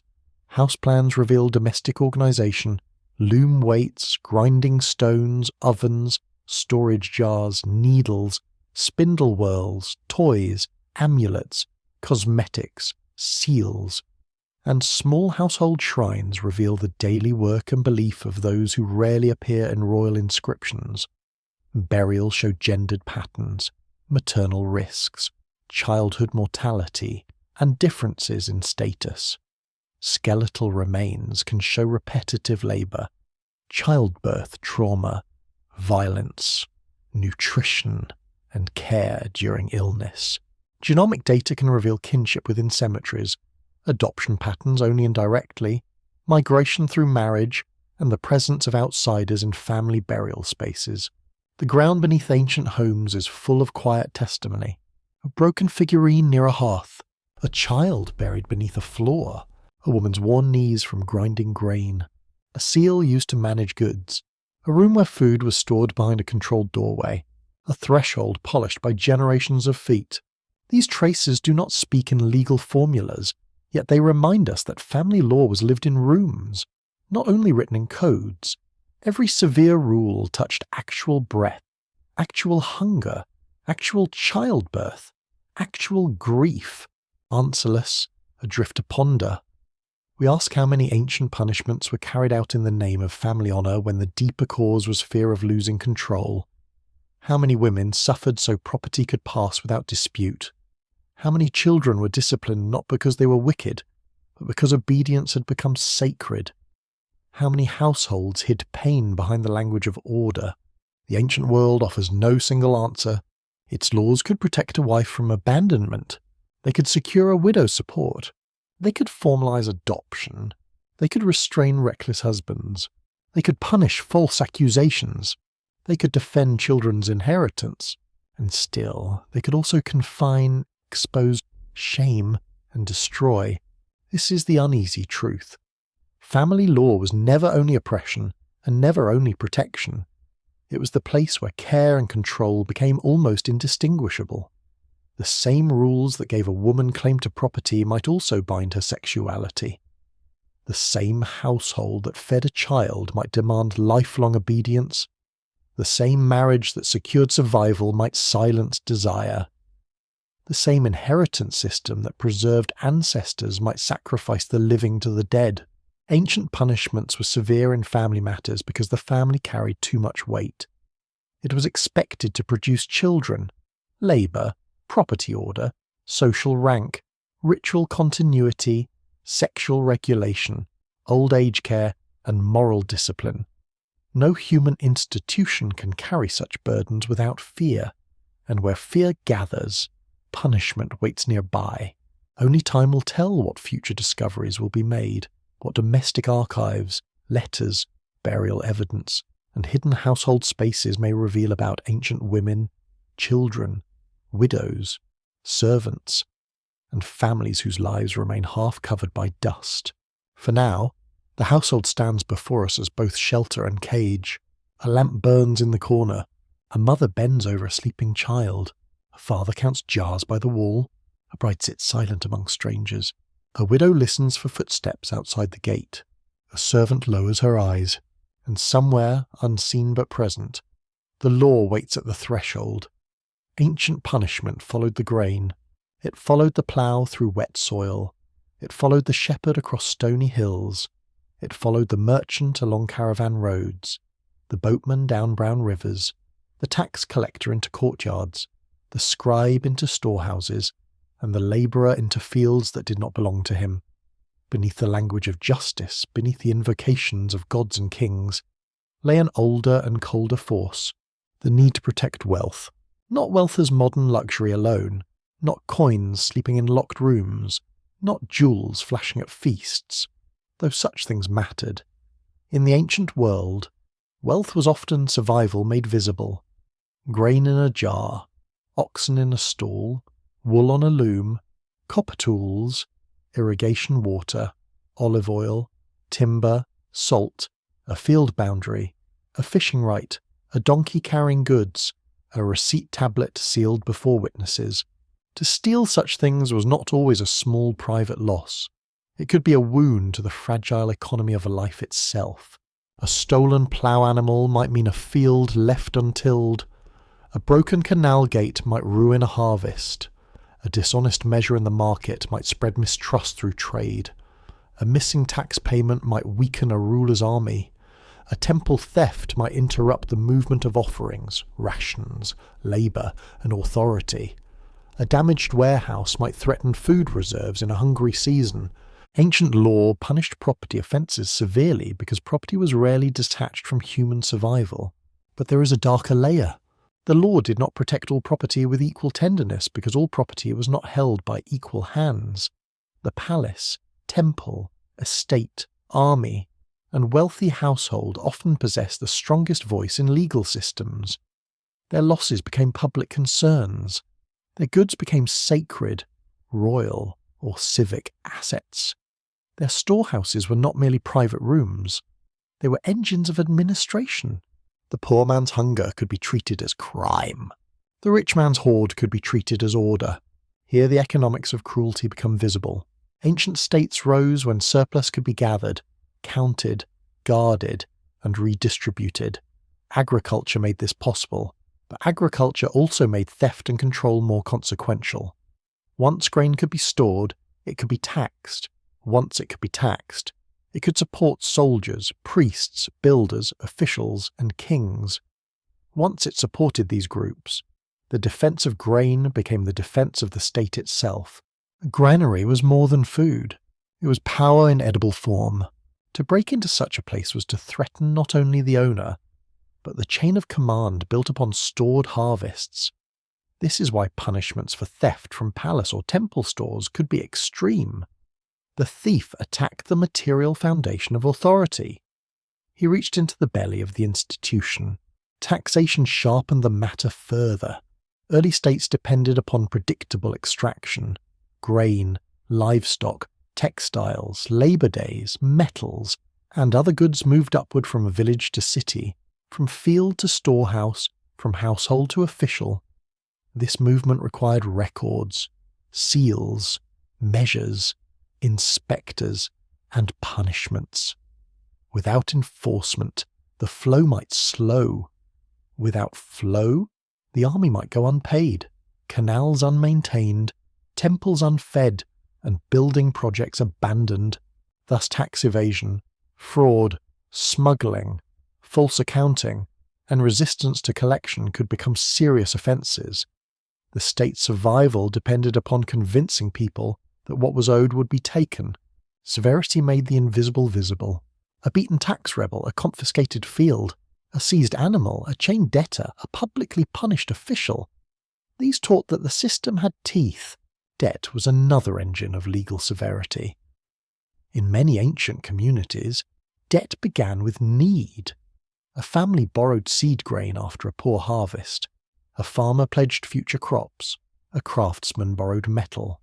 A household borrowed silver for taxes, marriage, burial, or survival. At first, the loan promised continuity. Then drought came, flood came, illness came, war came. The repayment date arrived like a shadow at the door.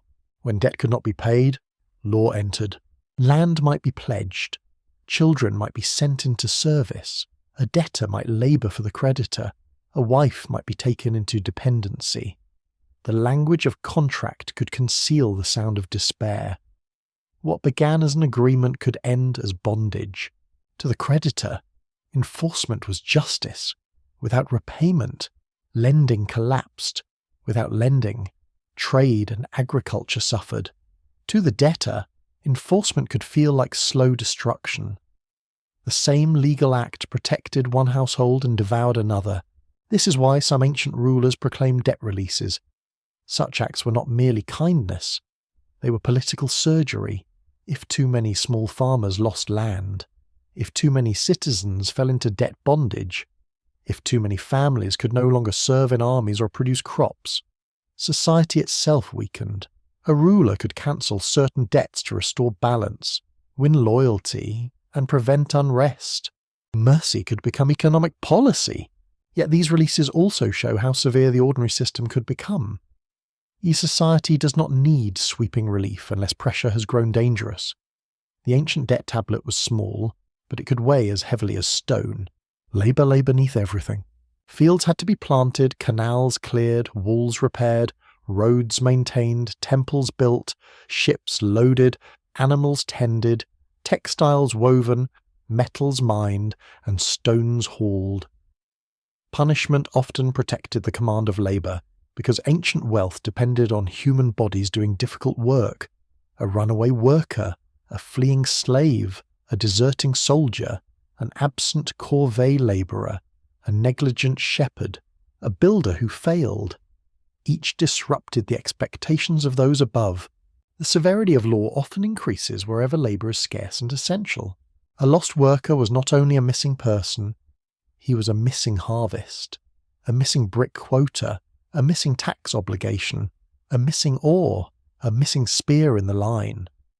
In large projects, one absence might seem small, but repeated absence could ruin schedules and challenge authority. Punishment, therefore, defended not simply work, but the right to command work. In this sense, ancient law often treated disobedience as economic sabotage. Mining districts reveal the cruelest edge of this logic. Metals were vital for tools, weapons, ornaments, trade, and royal display. But mines were dangerous places of darkness, heat, dust, collapse, exhaustion, and disease. Condemned labourers, captives, enslaved people, and the desperate might be sent into these spaces where the earth itself became a prison. Punishment extracted wealth from suffering. A body sentenced to the mine did not merely suffer for a crime, it became fuel for the state's appetite. The same can be said of quarries, stone monuments, city walls, temples, roads, and palaces required enormous labour. The beauty of an ancient column may hide the broken backs of men who cut and dragged it from the living rock. The law might condemn a person to labour, and the empire might turn that punishment into architecture. Cruelty became construction. Commerce also demanded severe protection. Ancient trade required trust between people who might never meet again. Goods travelled across deserts, mountains, seas, and rivers. Merchants depended on sealed contracts, witnesses, weights, measures, credit, partnerships, and caravan agreements. Fraud threatened more than one transaction. It threatened confidence itself. False weights and measures were therefore serious matters. A market could not function if every measure of barley, oil, wool, or silver was suspect. A dishonest scale made cheating invisible. It allowed theft to wear the face of ordinary business. Law answered because economic life depends on shared belief. People must believe the measure is true. People must believe the seal is valid. People must believe the witness can be trusted. People must believe the road is guarded. People must believe that a contract has force. When belief fails, trade shrinks into suspicion. Punishment served as the guardian of this belief. A harsh penalty for fraud told buyers and sellers that the market had a moral skeleton. It may have been unequal, imperfect, and corruptible, but it claimed to stand against deception. Officials themselves could become targets of severe punishment when they betrayed economic trust. A corrupt tax collector, a bribed judge, a dishonest scribe, a warehouse keeper who falsified records, an overseer who stole rations. These figures threatened the administrative nervous system. The state relied on written records, seals, and accounts. If the hands that counted became untrustworthy, authority lost sight of its own wealth. A corrupt official was dangerous because he stole from above while feeding resentment below. Punishing him publicly could reassure both ruler and subject. It said the system guarded itself. It said even those who served power could be struck by power. Whether such punishments were common or symbolic, their message mattered. Food crime carried particular intensity. Famine stood always near ancient life. A failed harvest could turn a city into a place of hollow eyes. Grain prices could rise beyond reach. Parents might sell property, animals, or even children to survive. In such moments, hoarding, theft, market manipulation, and corruption became morally explosive. A society afraid of hunger punishes threats to food with special force. Yet hunger also produces crime. A person may steal not from greed, but from a stomach folded in pain. Ancient law often struggled to distinguish desperation from wickedness, and sometimes did not care to do so. A stolen loaf from the poor could be met with a penalty designed for the protection of storage, not for the understanding of hunger. This is where law's economics become cruelest. The system protects grain because grain protects society, but the starving person steals grain because grain protects life. When these two protections collide, the person without power usually loses. Land was perhaps the deepest economic concern of all. Land carried crops, ancestors, boundaries, graves, rights, identity, and future wealth. A boundary stone was not a mere marker, it was a claim made visible. To move it was to steal slowly, to alter memory, to cheat descendants, to confuse inheritance, to make the earth lie. Severe curses and penalties against boundary violation reveal how sacred property could become. The line between two fields held more than soil. It held peace between families. If boundaries could be moved in secret, every neighbour became suspect. Every harvest became contestable. Every inheritance became uncertain. Punishment defended the line because the line defended order. Pastoral wealth had its own legal world. Herds moved, animals strayed. Shepherds were entrusted with living property that could reproduce, die, be stolen, or be hidden. A sheep was food, wool, sacrifice, trade, and future offspring. An ox was muscle for agriculture. A horse or donkey could transform movement and status. Animal theft could ruin households, and accusations against herders could be complex. Law had to decide whether an animal was stolen, lost, killed by predators, borrowed, neglected, or falsely claimed. Penalties could be harsh because livestock was wealth that walked away. Theft of tools also mattered. A bronze blade, a ploughshare, a fishing net, a loom weight, a boat rope, a carpenter's equipment. Each represented skill and livelihood. To steal a tool was to steal future work. In societies where replacement was difficult, the economic damage outlived the moment. The ancient thief often stole tomorrow as well as today. Still, for the most part, secrets remain hidden. Legal codes tell us penalties, but not always frequency. Did courts regularly impose the harshest sentences for theft, debt, fraud, and labour flight? Did communities negotiate repayment? Did families conceal minor crimes?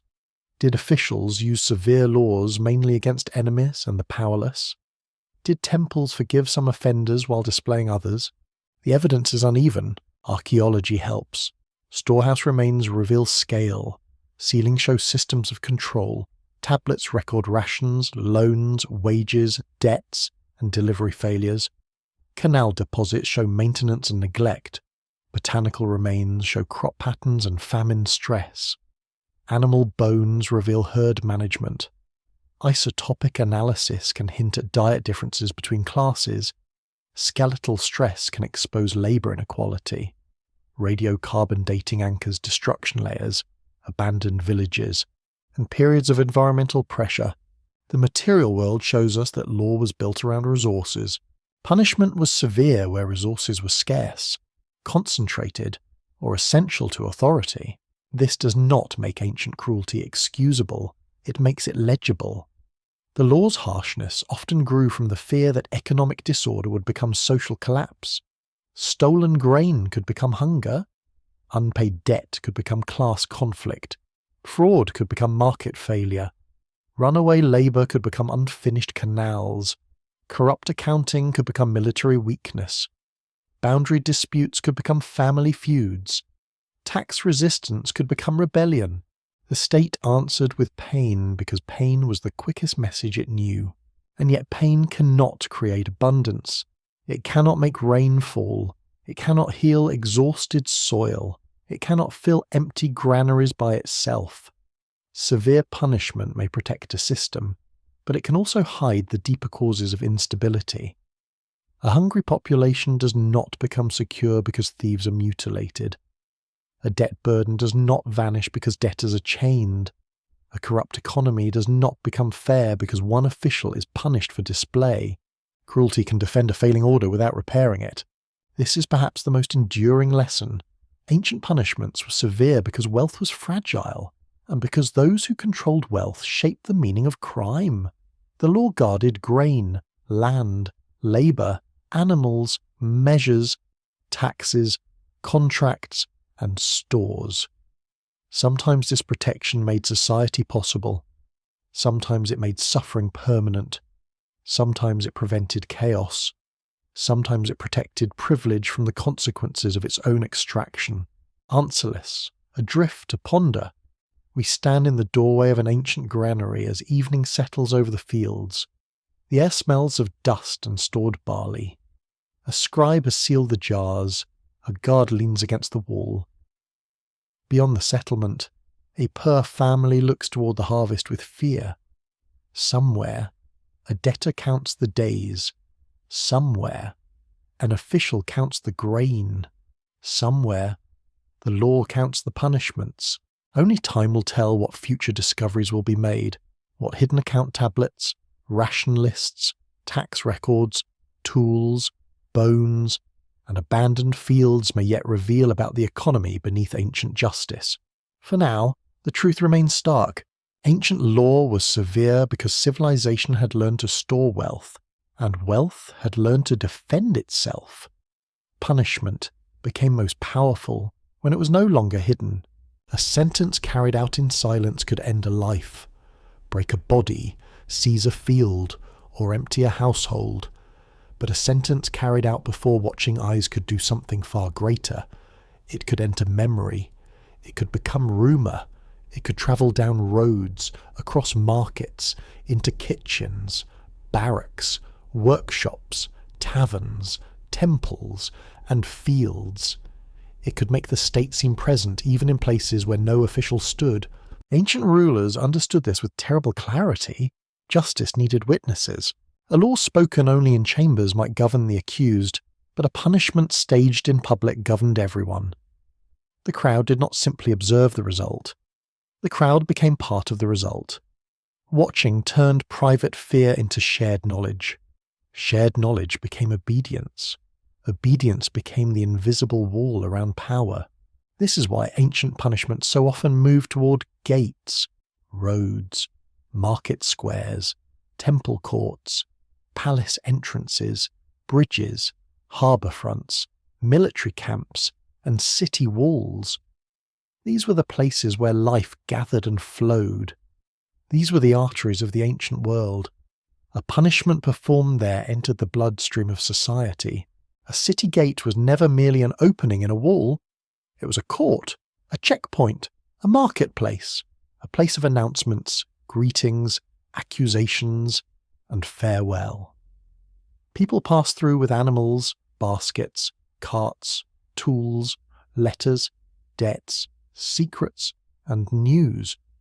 To punish a person at the gate was to speak to the entire movement of the city. Every traveller became a messenger. A marketplace held another kind of power. Goods changed hands there. Trust was tested there.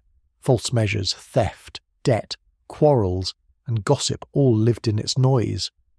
When punishment entered the market, it reminded traders that the exchange of goods rested upon the threat of enforcement. The smell of fish, oil, grain, sweat, and roasting food mingled with the sight of authority. Commerce learned fear in the same place it learned profit. A temple court brought divine weight.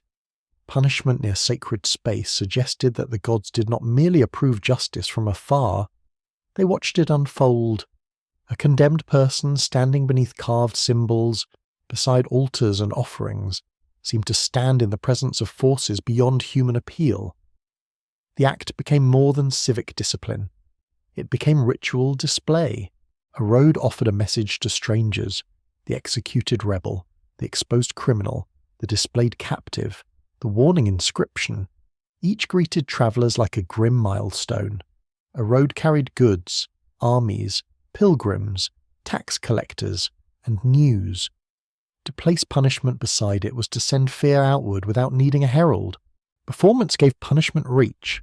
It also gave punishment rhythm. Some punishments were timed to festivals, market days, royal appearances, military triumphs, religious ceremonies, or public gatherings. This timing mattered. A crowd already assembled could be taught more efficiently. The emotional force of ceremony could be harnessed. Music, procession, official costume, sacred words, weapons, standards, and architecture all intensified the act. The condemned person became part of a larger stage. Sometimes that stage was victory. Captives were paraded after war, chained and displayed beneath the gaze of citizens. Their bodies announced that distant enemies had been reduced to trophies. Strange clothing, foreign hair, unusual weapons, and unfamiliar faces made conquest visible. The crowd did not need to see the battlefield. The battlefield had been brought home in human form. Humiliation was central to this performance. A defeated king might be forced to walk in chains. A rebel leader might be dressed in mockery. A prisoner might be stripped, shaved, branded, or made to carry the instrument of his own death. Such acts were not incidental cruelty. They stripped away identity before the crowd. They told the watchers that the condemned person had already lost the protection of honour. The body was lowered before it was destroyed. This lowering mattered because ancient societies were intensely concerned with public status. Honour lived in the eyes of others. To be shamed before a crowd was to suffer a social wound that could outlive physical pain. Public humiliation punished the self that existed in reputation.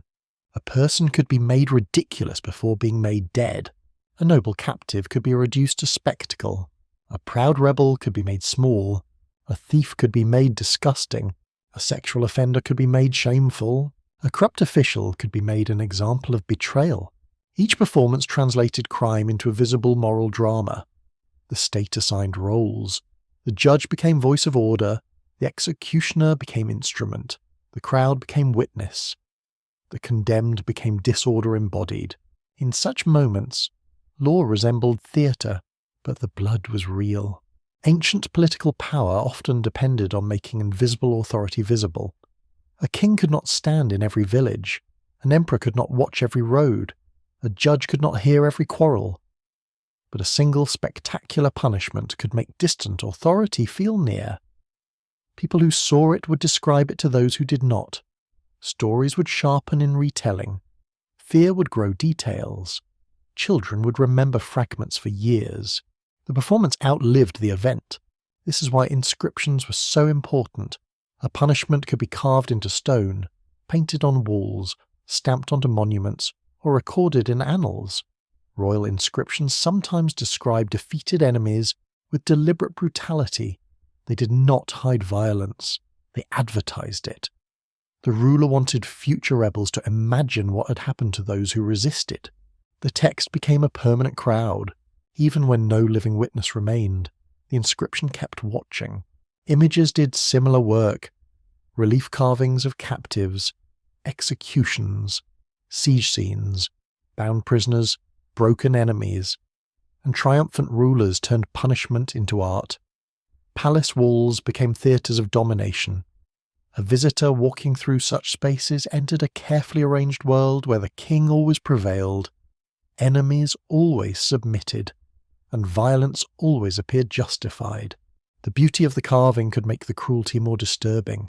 Skilled hands shaped muscles, ropes, weapons, faces, beards, robes, chariots, city walls, and divine symbols with astonishing care. Human suffering became orderly, balanced, and decorative. Terror was given composition. This is one of the most chilling achievements of ancient power. It learned to make violence beautiful. A palace relief could show flayed enemies with the same craftsmanship used for lions, trees, gods, and banquets. A triumphal monument could turn defeat into noble stone. A battlefield could become a controlled narrative where the ruler's victory seemed inevitable and righteous. The victims were not allowed confusion. They were arranged into meaning. Performance also shaped trials. A trial could be a search for truth, but it could also be a public reaffirmation of power. The accused stood in a space arranged by authority. Officials sat or stood in positions of rank. Scribes recorded, witnesses swore, oaths invoked divine danger, spectators listened. Every movement communicated hierarchy. The trial taught the audience how order sounded. It sounded like questions asked by those with power. It sounded like answers demanded from those under suspicion. It sounded like legal formulas. It sounded like silence when judgment was pronounced. Some trials were probably ordinary, practical, and brief. Others carried political importance and became staged warnings. A conspirator, rebel, corrupt governor, military deserter, heretic, impious figure, or royal rival might be tried not only to establish guilt, but to demonstrate that no one stood beyond the reach of authority. Political trials are punishment before punishment. The accused is already displayed as dangerous. The charges organise public fear. The verdict confirms what the powerful need society to believe. The sentence completes the story. The crowd's role could be uneasy. Crowds could demand punishment, resist punishment, mourn the condemned, mock officials, or turn spectacle into unrest. Public performance always carried risk. A botched execution might inspire sympathy. A brave death might become legend. A cruel sentence might reveal the ruler's insecurity. A crowd that gathered to witness obedience might discover its own strength. Power staged punishment to control emotion, but emotion did not always obey. A condemned person could transform the scene by refusing fear. A martyr could turn execution into testimony. A rebel could speak final words that outlived the scaffold. A prisoner could face death with dignity, making the state appear brutal rather than righteous. A crowd could remember courage more than guilt. This is why authorities often controlled the condemned voice. Some were gagged, some were hurried, some were surrounded by noise, some were denied public speech. The final words of the condemned were dangerous because they could break the script. Performance required control of the story. Yet stories are stubborn. They escape. A punishment intended to terrify can become a tale of injustice. An execution intended to erase can create memory. A body displayed to shame can become a sacred relic in later imagination. A prison death can become accusation. A rebel crushed by empire can become ancestor to resistance. Ancient rulers knew this risk, but they rarely abandoned public punishment because the benefits seemed too great. The crowd had to be taught. Enemies had to be warned, authority had to be seen, fear had to be renewed. Curses also performed punishment, though in quieter form. A curse inscribed on a tomb, boundary stone, treaty, or royal monument staged an invisible sentence. It addressed a future offender and described disasters that gods might bring upon him. Disease, childlessness, defeat, famine, madness, loss of name, destruction of descendants, denial of burial. These could be summoned in words. A curse did not need an executioner. It performed fear in the imagination. Anyone reading or hearing it became an audience to possible punishment. The offender did not yet exist, but the penalty had already been dramatized. Sacred language made future crime feel watched in advance. This too was performance. Public punishments also served as lessons in belonging. To watch the criminal punished was to join the community of the lawful. The crowd could feel united against the offender.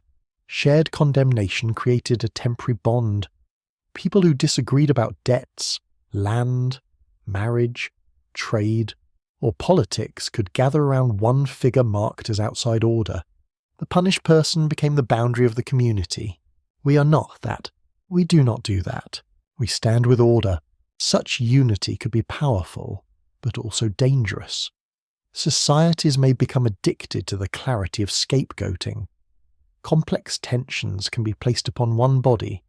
Economic hardship, divine anxiety, class resentment, Military fear and political insecurity can all be projected onto the condemned. The crowd leaves feeling cleansed, while the deeper disorder remains. A performance can satisfy without solving. This is one reason severe punishment endured. It gave emotional closure. Theft, rebellion, sacrilege, adultery, corruption, murder, betrayal. Each created uncertainty. Public punishment ended uncertainty with an image. The hand is cut. The body hangs. The rebel kneels. The official is disgraced. The criminal is gone. The crowd can go home. Order appears restored because disorder has been shown defeated. But appearance is not always reality. A thief's death does not end poverty. A rebel's execution does not end grievance. A woman's humiliation does not heal household cruelty. A corrupt official's punishment does not cleanse an entire administration. A captive parade does not make conquest just. Performance may calm the surface while the depths continue to move. Still, in the ancient world, surfaces mattered. Public life was visual, oral, ceremonial, and communal. A ruler who failed to display justice could appear weak. A court that punished in secret could fail to warn. A temple that concealed sacrilege could invite rumour.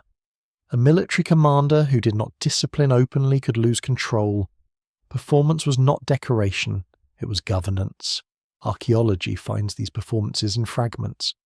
Execution spaces are difficult to identify, yet some leave traces in pits, unusual burials, cut marks, binding positions, decapitated remains, trauma patterns, or bodies placed outside normal cemeteries. Amphitheatres, arenas, gates, walls, palace reliefs, inscriptions, prison spaces, and mass graves preserve the architecture of public violence. Stratigraphic excavation can reveal where crowds gathered, where structures were rebuilt, where destruction was memorialized. Radiocarbon dating can anchor victims in time. Forensic study can distinguish perimortem trauma from later damage. Lithic analysis may identify stone weapons or cutting tools in early settings. Genomic data can sometimes show whether displayed victims were locals, captives, or outsiders. Science returns individuality to those whom spectacle tried to reduce to examples. A skull is no longer merely a symbol of rebellion. It belonged to a person.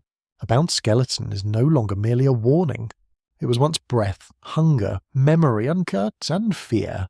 The physical remains complicate the performance. Monuments say the ruler restored order. Bones say bodies broke. Inscriptions say enemies deserved it.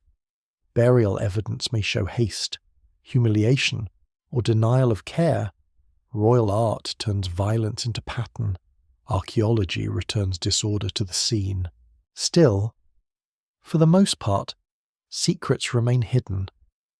We often do not know who watched, who wept, who cheered, who looked away, who doubted, who repeated the story at home, who dreamed of revenge, who learned obedience, and who learned hatred. The audience is the most elusive part of punishment's theatre. It has vanished into air, but we know it mattered because power kept calling it together. The spectacle of punishment reveals an ancient truth that has not entirely vanished.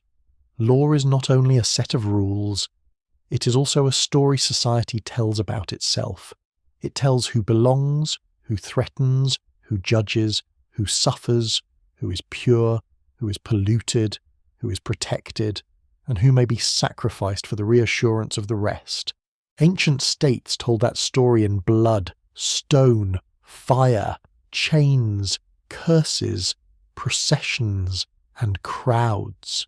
They made punishment severe because severity made the story unforgettable, answerless, adrift to ponder. We stand at the edge of an ancient square as dusk gathers. The crowd disperses. Dust settles where feet had pressed close. A scribe rolls up his record. A guard cleans his blade. A mother pulls a child away. A merchant repeats what he has seen. A priest returns to the temple. The condemned is gone, yet not gone. The image remains inside every witness. That was the true sentence. Not only the death, not only the wound, the memory. Only time will tell what future discoveries will be made, what execution grounds, prison inscriptions, cursed tablets, public monuments, and forensic evidence may yet reveal about how ancient people watched justice become theatre. For now, the lesson stands in shadow. When punishment became performance, law discovered its most haunting power. It could make pain into a message. It could make the crowd carry that message home.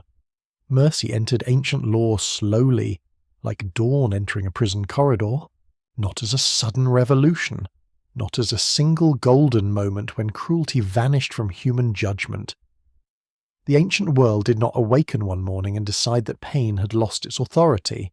The blade remained, the whip remained, the chain remained, the scaffold, the exile road, the debt tablet, the slave collar, the military punishment, the public shame, all endured in one form or another, yet over long centuries.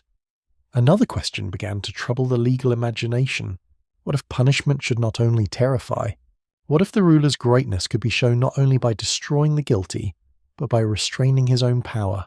What if justice required measure, intention, context, motive, repentance, and repair? The slow turn toward mercy did not begin in softness. It began in the practical needs of society. A community that kills too many offenders loses labour. A ruler who punishes without restraint breeds resentment. A court that cannot distinguish accident from malice becomes feared even by the obedient. A master who destroys every servant for minor failure damages his own household. A king who answers every insult with death teaches his subjects that he is insecure. Mercy could be moral, but it could also be useful. Ancient legal systems gradually developed ways to separate forms of wrongdoing. Intent mattered. Negligence mattered. Accident mattered. Premeditation mattered. Self-defense mattered. Age, status, circumstance. And provocation could matter, not always consistently, not always fairly, but the very effort to distinguish one harm from another marked an important change. Severity remained, but it was no longer the only language. The idea of proportional punishment had deep roots. Even harsh retaliation could express a desire to limit excess. A wound should not unleash unlimited revenge. A theft should not always bring massacre. A quarrel should not destroy a lineage. The measured penalty, however brutal it may appear, could represent an attempt to place walls around vengeance. From this impulse came a gradual refinement of judgment. Compensation could replace blood. Restitution could restore trust. Fines could preserve bodies. Exile could remove danger without execution. Oaths could settle uncertainty. Sanctuary could pause violence. Mediation could turn enemies away from revenge. Royal pardon could transform fear into gratitude. Mercy did not always mean tenderness. Sometimes it meant choosing a lesser severity, a fine instead of mutilation, exile instead of death, debt release instead of bondage, purification instead of execution, public apology instead of feud, a ruler's pardon instead of annihilation. Such choices mattered. In many ancient societies, kings and rulers presented themselves not only as punishers, but as restorers. They proclaimed that they had lifted burdens, returned captives, remitted debts, protected widows, defended orphans, corrected corrupt officials, and prevented the strong from devouring the weak. The language of mercy became part of kingship because naked terror was never enough. Subjects must fear the ruler, but they must also believe that he could be appealed to. The good king stood above cruelty even when he possessed the right to use it. This ideal was powerful. It did not always match reality, but ideals shape expectations. If a ruler claimed to protect the weak could sometimes use that claim. If a king praised justice, petitioners could remind him of his own image. If a ruler claimed divine favour, he was expected to show divine qualities, order, wisdom, balance, and sometimes compassion. Power created propaganda. Propaganda created standards. Standards created space for appeal. In this way, even royal self-praise could open narrow doors. Philosophy also pressed upon punishment. In the Greek world, thinkers asked what justice meant beyond custom and fear. Was punishment revenge, correction, deterrence, purification, or education? Could the soul be improved? Could a wrongdoer be healed? Was law the command of the strong, or an arrangement for the good life? These questions did not end harsh punishment, but they deepened the conversation. A punishment that merely satisfied anger could be judged inferior to one that restored order in the soul and the city. Some philosophers imagined law as a teacher. The citizen was not only a creature to be frightened, but a mind to be shaped. To punish was not merely to strike. It was to guide, correct, and discipline toward a vision of virtue. This could still justify severe penalties. A teacher can be harsh. A physician can cut. A ruler can claim that pain cures the diseased soul. Yet the language had shifted. Punishment was increasingly forced to explain itself as something more than vengeance. Roman legal thought added another layer.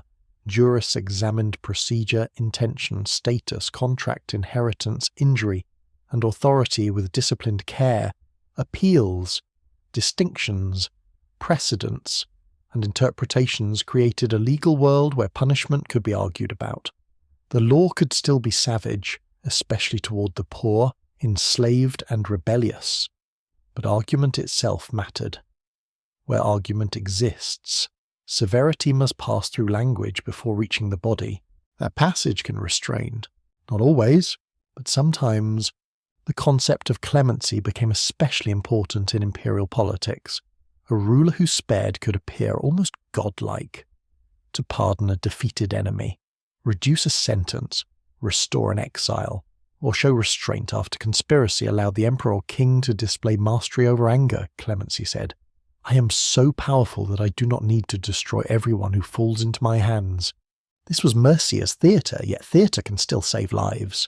A pardoned enemy might owe loyalty. A spared city might pay tribute. A restored noble might become grateful. A population might see the ruler as father rather than butcher. In political terms, mercy could stabilize what terror endangered. The problem, of course, was that mercy from above confirmed dependence. It did not necessarily create rights. It could be withdrawn. It could be selective. It could favor the well-connected. It could become another ornament of power. The condemned person did not possess mercy as a guarantee. He hoped for it as rain is hoped for in a dry season. Still, hope itself altered the legal landscape. Religion also played a profound role in changing the meaning of punishment. Across many traditions, ideas of sin, repentance, purification, forgiveness, divine judgment, and moral transformation complicated older systems of retribution. If wrongdoing damaged the soul, then punishment might need to address more than the body. If repentance mattered, then the wrongdoer was not fixed forever in the moment of crime. If divine mercy existed, human rulers might be expected to imitate it. This did not end severity. Religious law could be intensely strict. Sacred fear could sharpen punishment.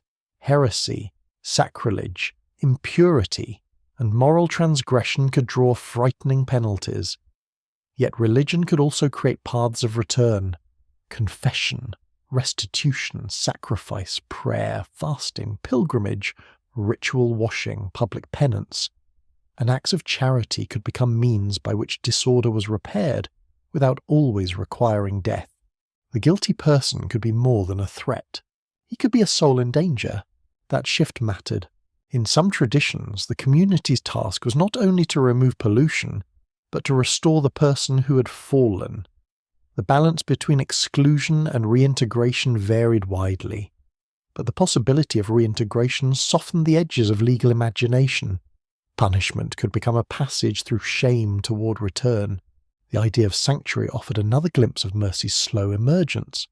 Sacred places could interrupt revenge.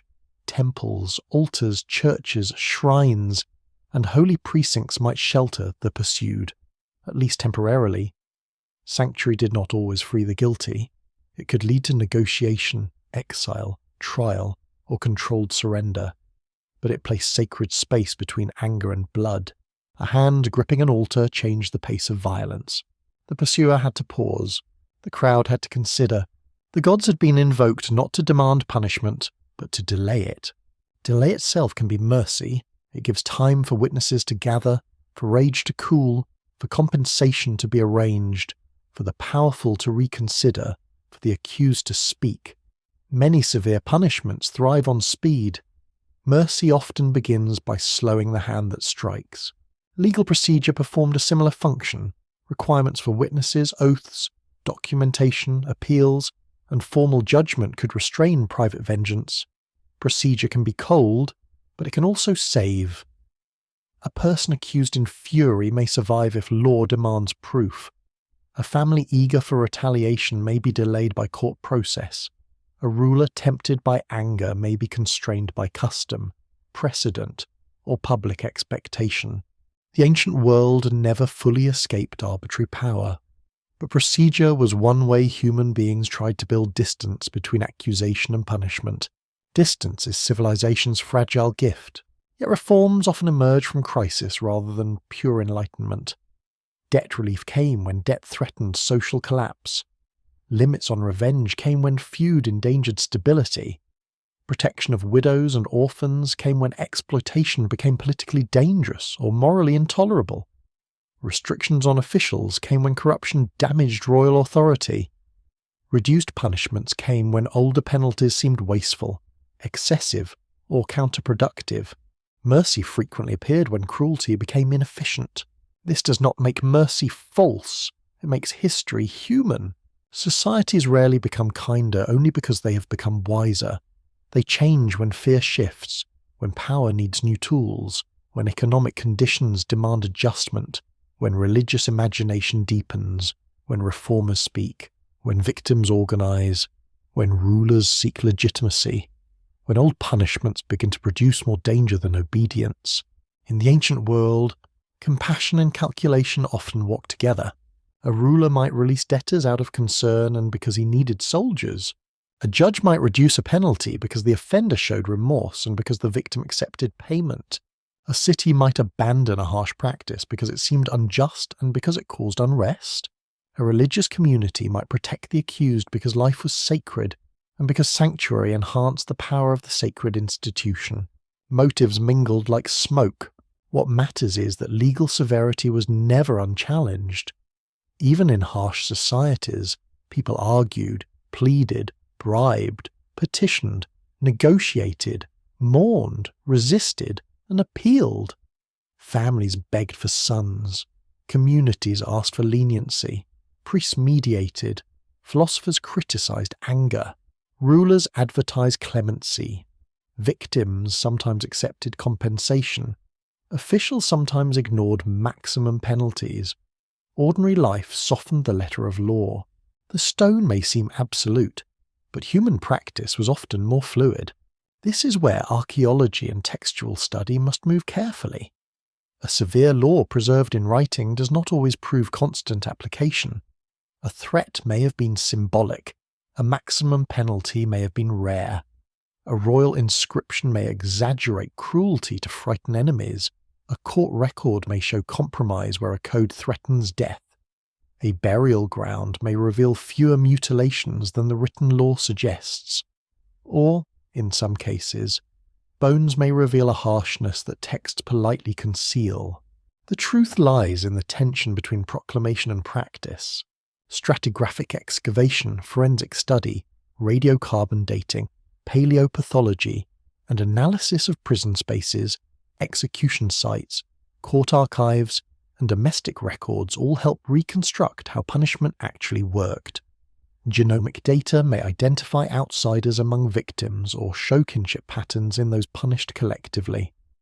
Material culture can show whether reform reached ordinary people or remained an elite ideal. Still, for the most part, secrets remain hidden. We do not know how many people were spared by a judge's hesitation. We do not know how many sentences were reduced by tears at the gate. We do not know how many debtors returned home after a royal decree. We do not know how many accused persons survived because sanctuaries slowed the crowd. We do not know how many enslaved people were freed by masters moved by affection, guilt, age, or practical need. Mercy leaves fewer marks than violence. A severed bone can be studied. A pardon may vanish into air. A scar remains. A sentence not carried out leaves silence. This silence must be honoured. It reminds us that the ancient world was not only a place of punishment, it was also a place of pleading. People did not simply submit to severity as if it were weather. They negotiated with it. They feared it, shaped it, used it, resisted it, and sometimes softened it.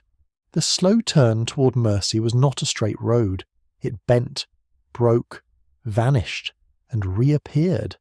A society could soften debt law while intensifying punishment for rebellion. A ruler could pardon nobles while crucifying slaves. A philosopher could condemn anger while accepting hierarchy.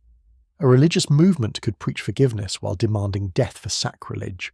Reform in one direction did not mean universal compassion. Human progress, if that word can be used at all, came unevenly. The ancient world teaches that mercy is fragile because it must contend with fear. When societies feel secure, they may tolerate leniency. When famine, war, rebellion, migration, plague, or political crisis arrives, severity often returns wearing the mask of necessity. The old argument rises again. Order is fragile. Danger is near. One body must suffer so many may be safe. Mercy must answer that argument again and again. Sometimes it wins. Often it does not. Yet the very survival of mercy as an ideal is remarkable. Against the spectacle of punishment, against the demands of vengeance, against sacred fear, against economic pressure, against the arrogance of power, human beings continue to imagine that judgment might be measured, that anger might be restrained, that the guilty might repair harm, that the weak might be protected, that even a ruler's hand should not always fall with full force. This imagination did not abolish cruelty, but it prevented cruelty from being the only voice. Answerless, adrift to ponder, we stand in an ancient court as the sentence is considered. The accuser speaks. The witnesses tremble. The scribe waits. The crowd leans close. The law allows death. The judge looks at the accused, then at the family, then at the officials, then perhaps toward the temple, perhaps toward the king's image, perhaps only into the dusty air between them. In that pause lives the history of mercy, a pause before the blow, a question before the sentence, a doubt inside authority. Only time will tell what future discoveries will be made, what letters of appeal, commuted sentences, sanctuary records, debt releases, philosophical writings, and humble court tablets may yet reveal about the softer currents beneath ancient law. For now, the lesson is not that the ancient world became gentle. It did not.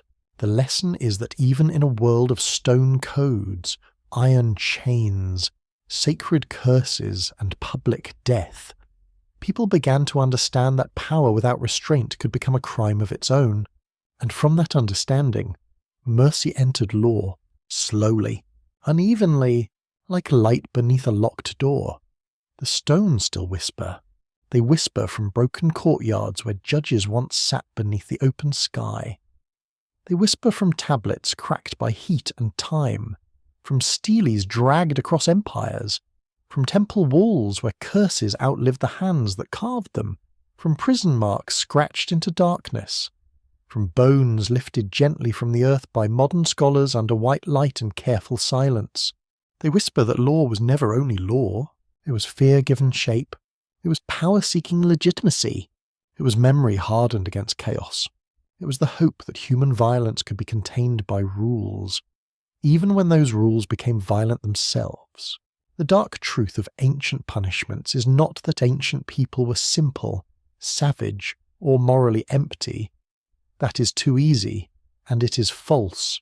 The civilizations that created severe laws also built cities, composed hymns, measured stars, mapped land, loved children, mourned the dead, traded across seas, carved beauty into stone, and asked questions that still trouble the human soul. They were not lesser minds. They were human beings standing near the edge of survival, trying to hold together worlds that could collapse with terrifying speed. Their punishments were severe because their fears were severe. Famine was severe. War was severe. Debt was severe. Disease was severe. Rebellion was severe. Drought was severe. The loss of trust was severe. A failed harvest, a broken canal, a stolen ox, a false oath, a disputed heir, a corrupt official, a fleeing labourer, a polluted ritual. Each could seem like the first crack in a wall holding back ruin. Ancient law answered with severity because severity promised certainty. It promised that the thief would not simply vanish into the crowd. It promised that the liar would not poison testimony without consequence. It promised that the rebel would not inspire endless rebellion. It promised that the family line would be guarded. It promised that gods, kings, fathers, masters, creditors, temples, armies, and cities still held their places.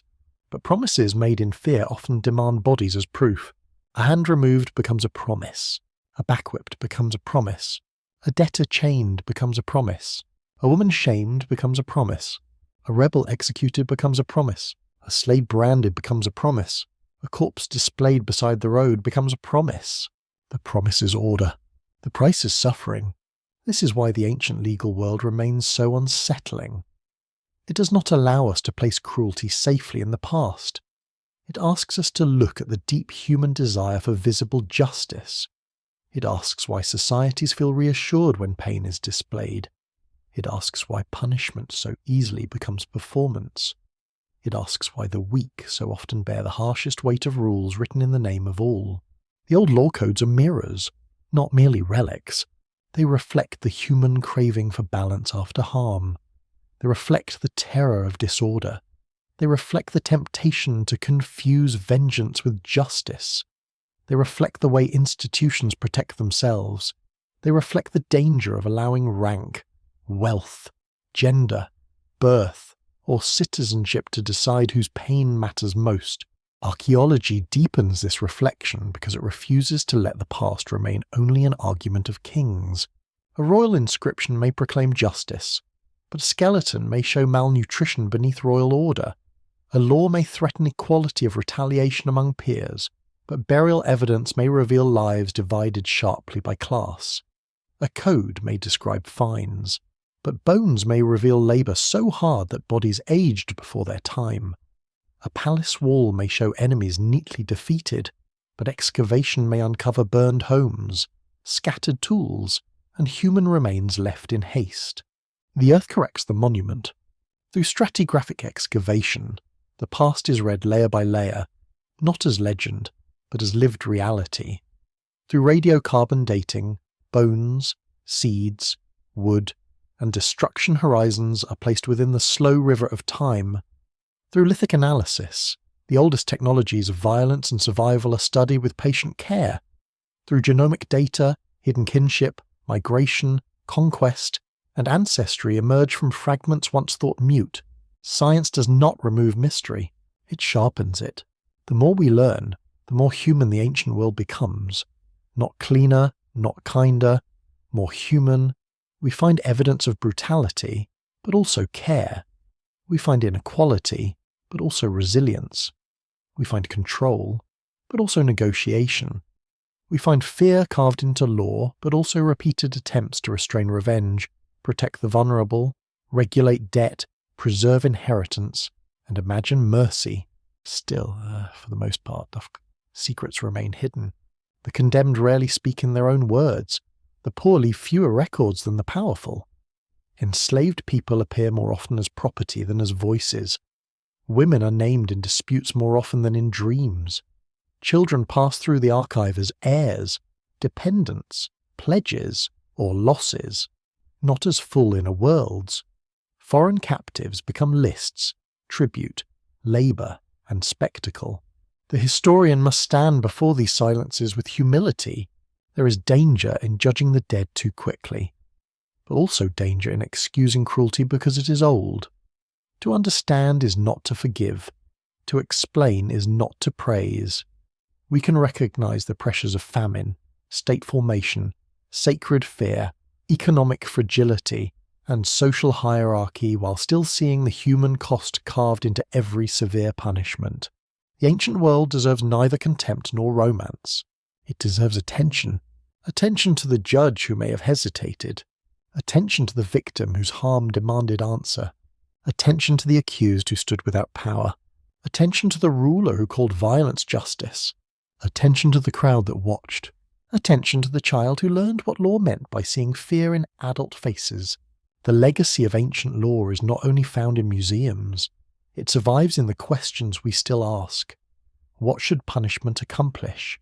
Should it repay harm, deter future crime, protect society, reform the offender, satisfy the victim, purify the community, or display the authority of the state? Who decides? Who benefits? Who suffers? When does justice heal? And when does it merely wound in an official voice? These questions are old enough to have stood beneath the sun of Babylon, Egypt, Rome, Assyria, Athens, Jerusalem, and countless cities whose names have vanished into dust. And they are still with us. Modern societies may reject many ancient penalties, yet the ancient pattern remains recognizable. Public shame still exists. The desire for harsh punishment still rises in moments of fear. The powerful still find ways to protect property. The poor still often meet the law with less protection. States still use punishment to communicate authority. Crowds still gather, now in other forms, to witness disgrace. The tools change. The human impulses endure. This is why ancient law matters. It reminds us that civilization is not proven by the existence of law. Every ancient despot had law. Every empire had procedure. Every hierarchy had rules. Civilization is tested by what laws allow to do to the powerless, by how carefully it distinguishes truth from accusation, by whether it can restrain anger, by whether mercy is a right or merely a gift from above. The deepest legacy of ancient punishment may be caution. Be cautious when law speaks too loudly in the language of fear. Be cautious when cruelty is called necessity. Be cautious when public suffering is treated as moral education. Be cautious when certain bodies become easier to punish than others. Be cautious when order demands silence from those it injures. For the stones whisper not only of ancient severity, but of ancient confidence. Kings were certain. Priests were certain. Judges were certain. Crowds were certain. Families were certain. Empires were certain. Yet beneath their certainty, the dead remain, asking whether the punishment truly restored the world or merely satisfied the living for a moment. Answerless, adrift to ponder, we stand at the end of the long road of human judgment. Night falls over the ruins, the market is empty, the gate is broken, the temple columns are worn down, the palace floors hold only dust, the prison door has rotted away, the road where bodies once warned travellers is quiet beneath the stars. A wind moves over the old stones, and somewhere below, perhaps, another tablet waits for the trowel, another burial waits for careful hands, another witness waits to be heard. Only time will tell what future discoveries will be made. Perhaps a court record will reveal unexpected mercy. Perhaps a mass grave will reveal terror hidden by official silence. Perhaps a household archive will show a widow defending her rights. Perhaps a prisoner's mark in stone will return a name to someone history almost erased. Perhaps scientific study will uncover lives that law reduced to categories, giving them back complexity, movement, hunger, ancestry, and pain. Until then, the question remains, why were ancient punishments so severe? Because early societies feared collapse. Because rulers needed obedience. Because property had to be guarded. Because gods were believed to be watching. Because hierarchy defended itself. Because public pain made authority memorable. Because vengeance had to be measured yet was often sanctified. Because mercy was fragile. Because human beings, then as now, struggle to decide what justice should do when harm had been done, the dark truth is that ancient law was born from both wisdom and fear. Wisdom sought order. Fear demanded suffering. Between them stood the human body, vulnerable, visible, and remembered. And as we leave these ancient stones behind, we should not ask only how they could have been so severe. We should ask what future ages will say of us. End of script. Good night.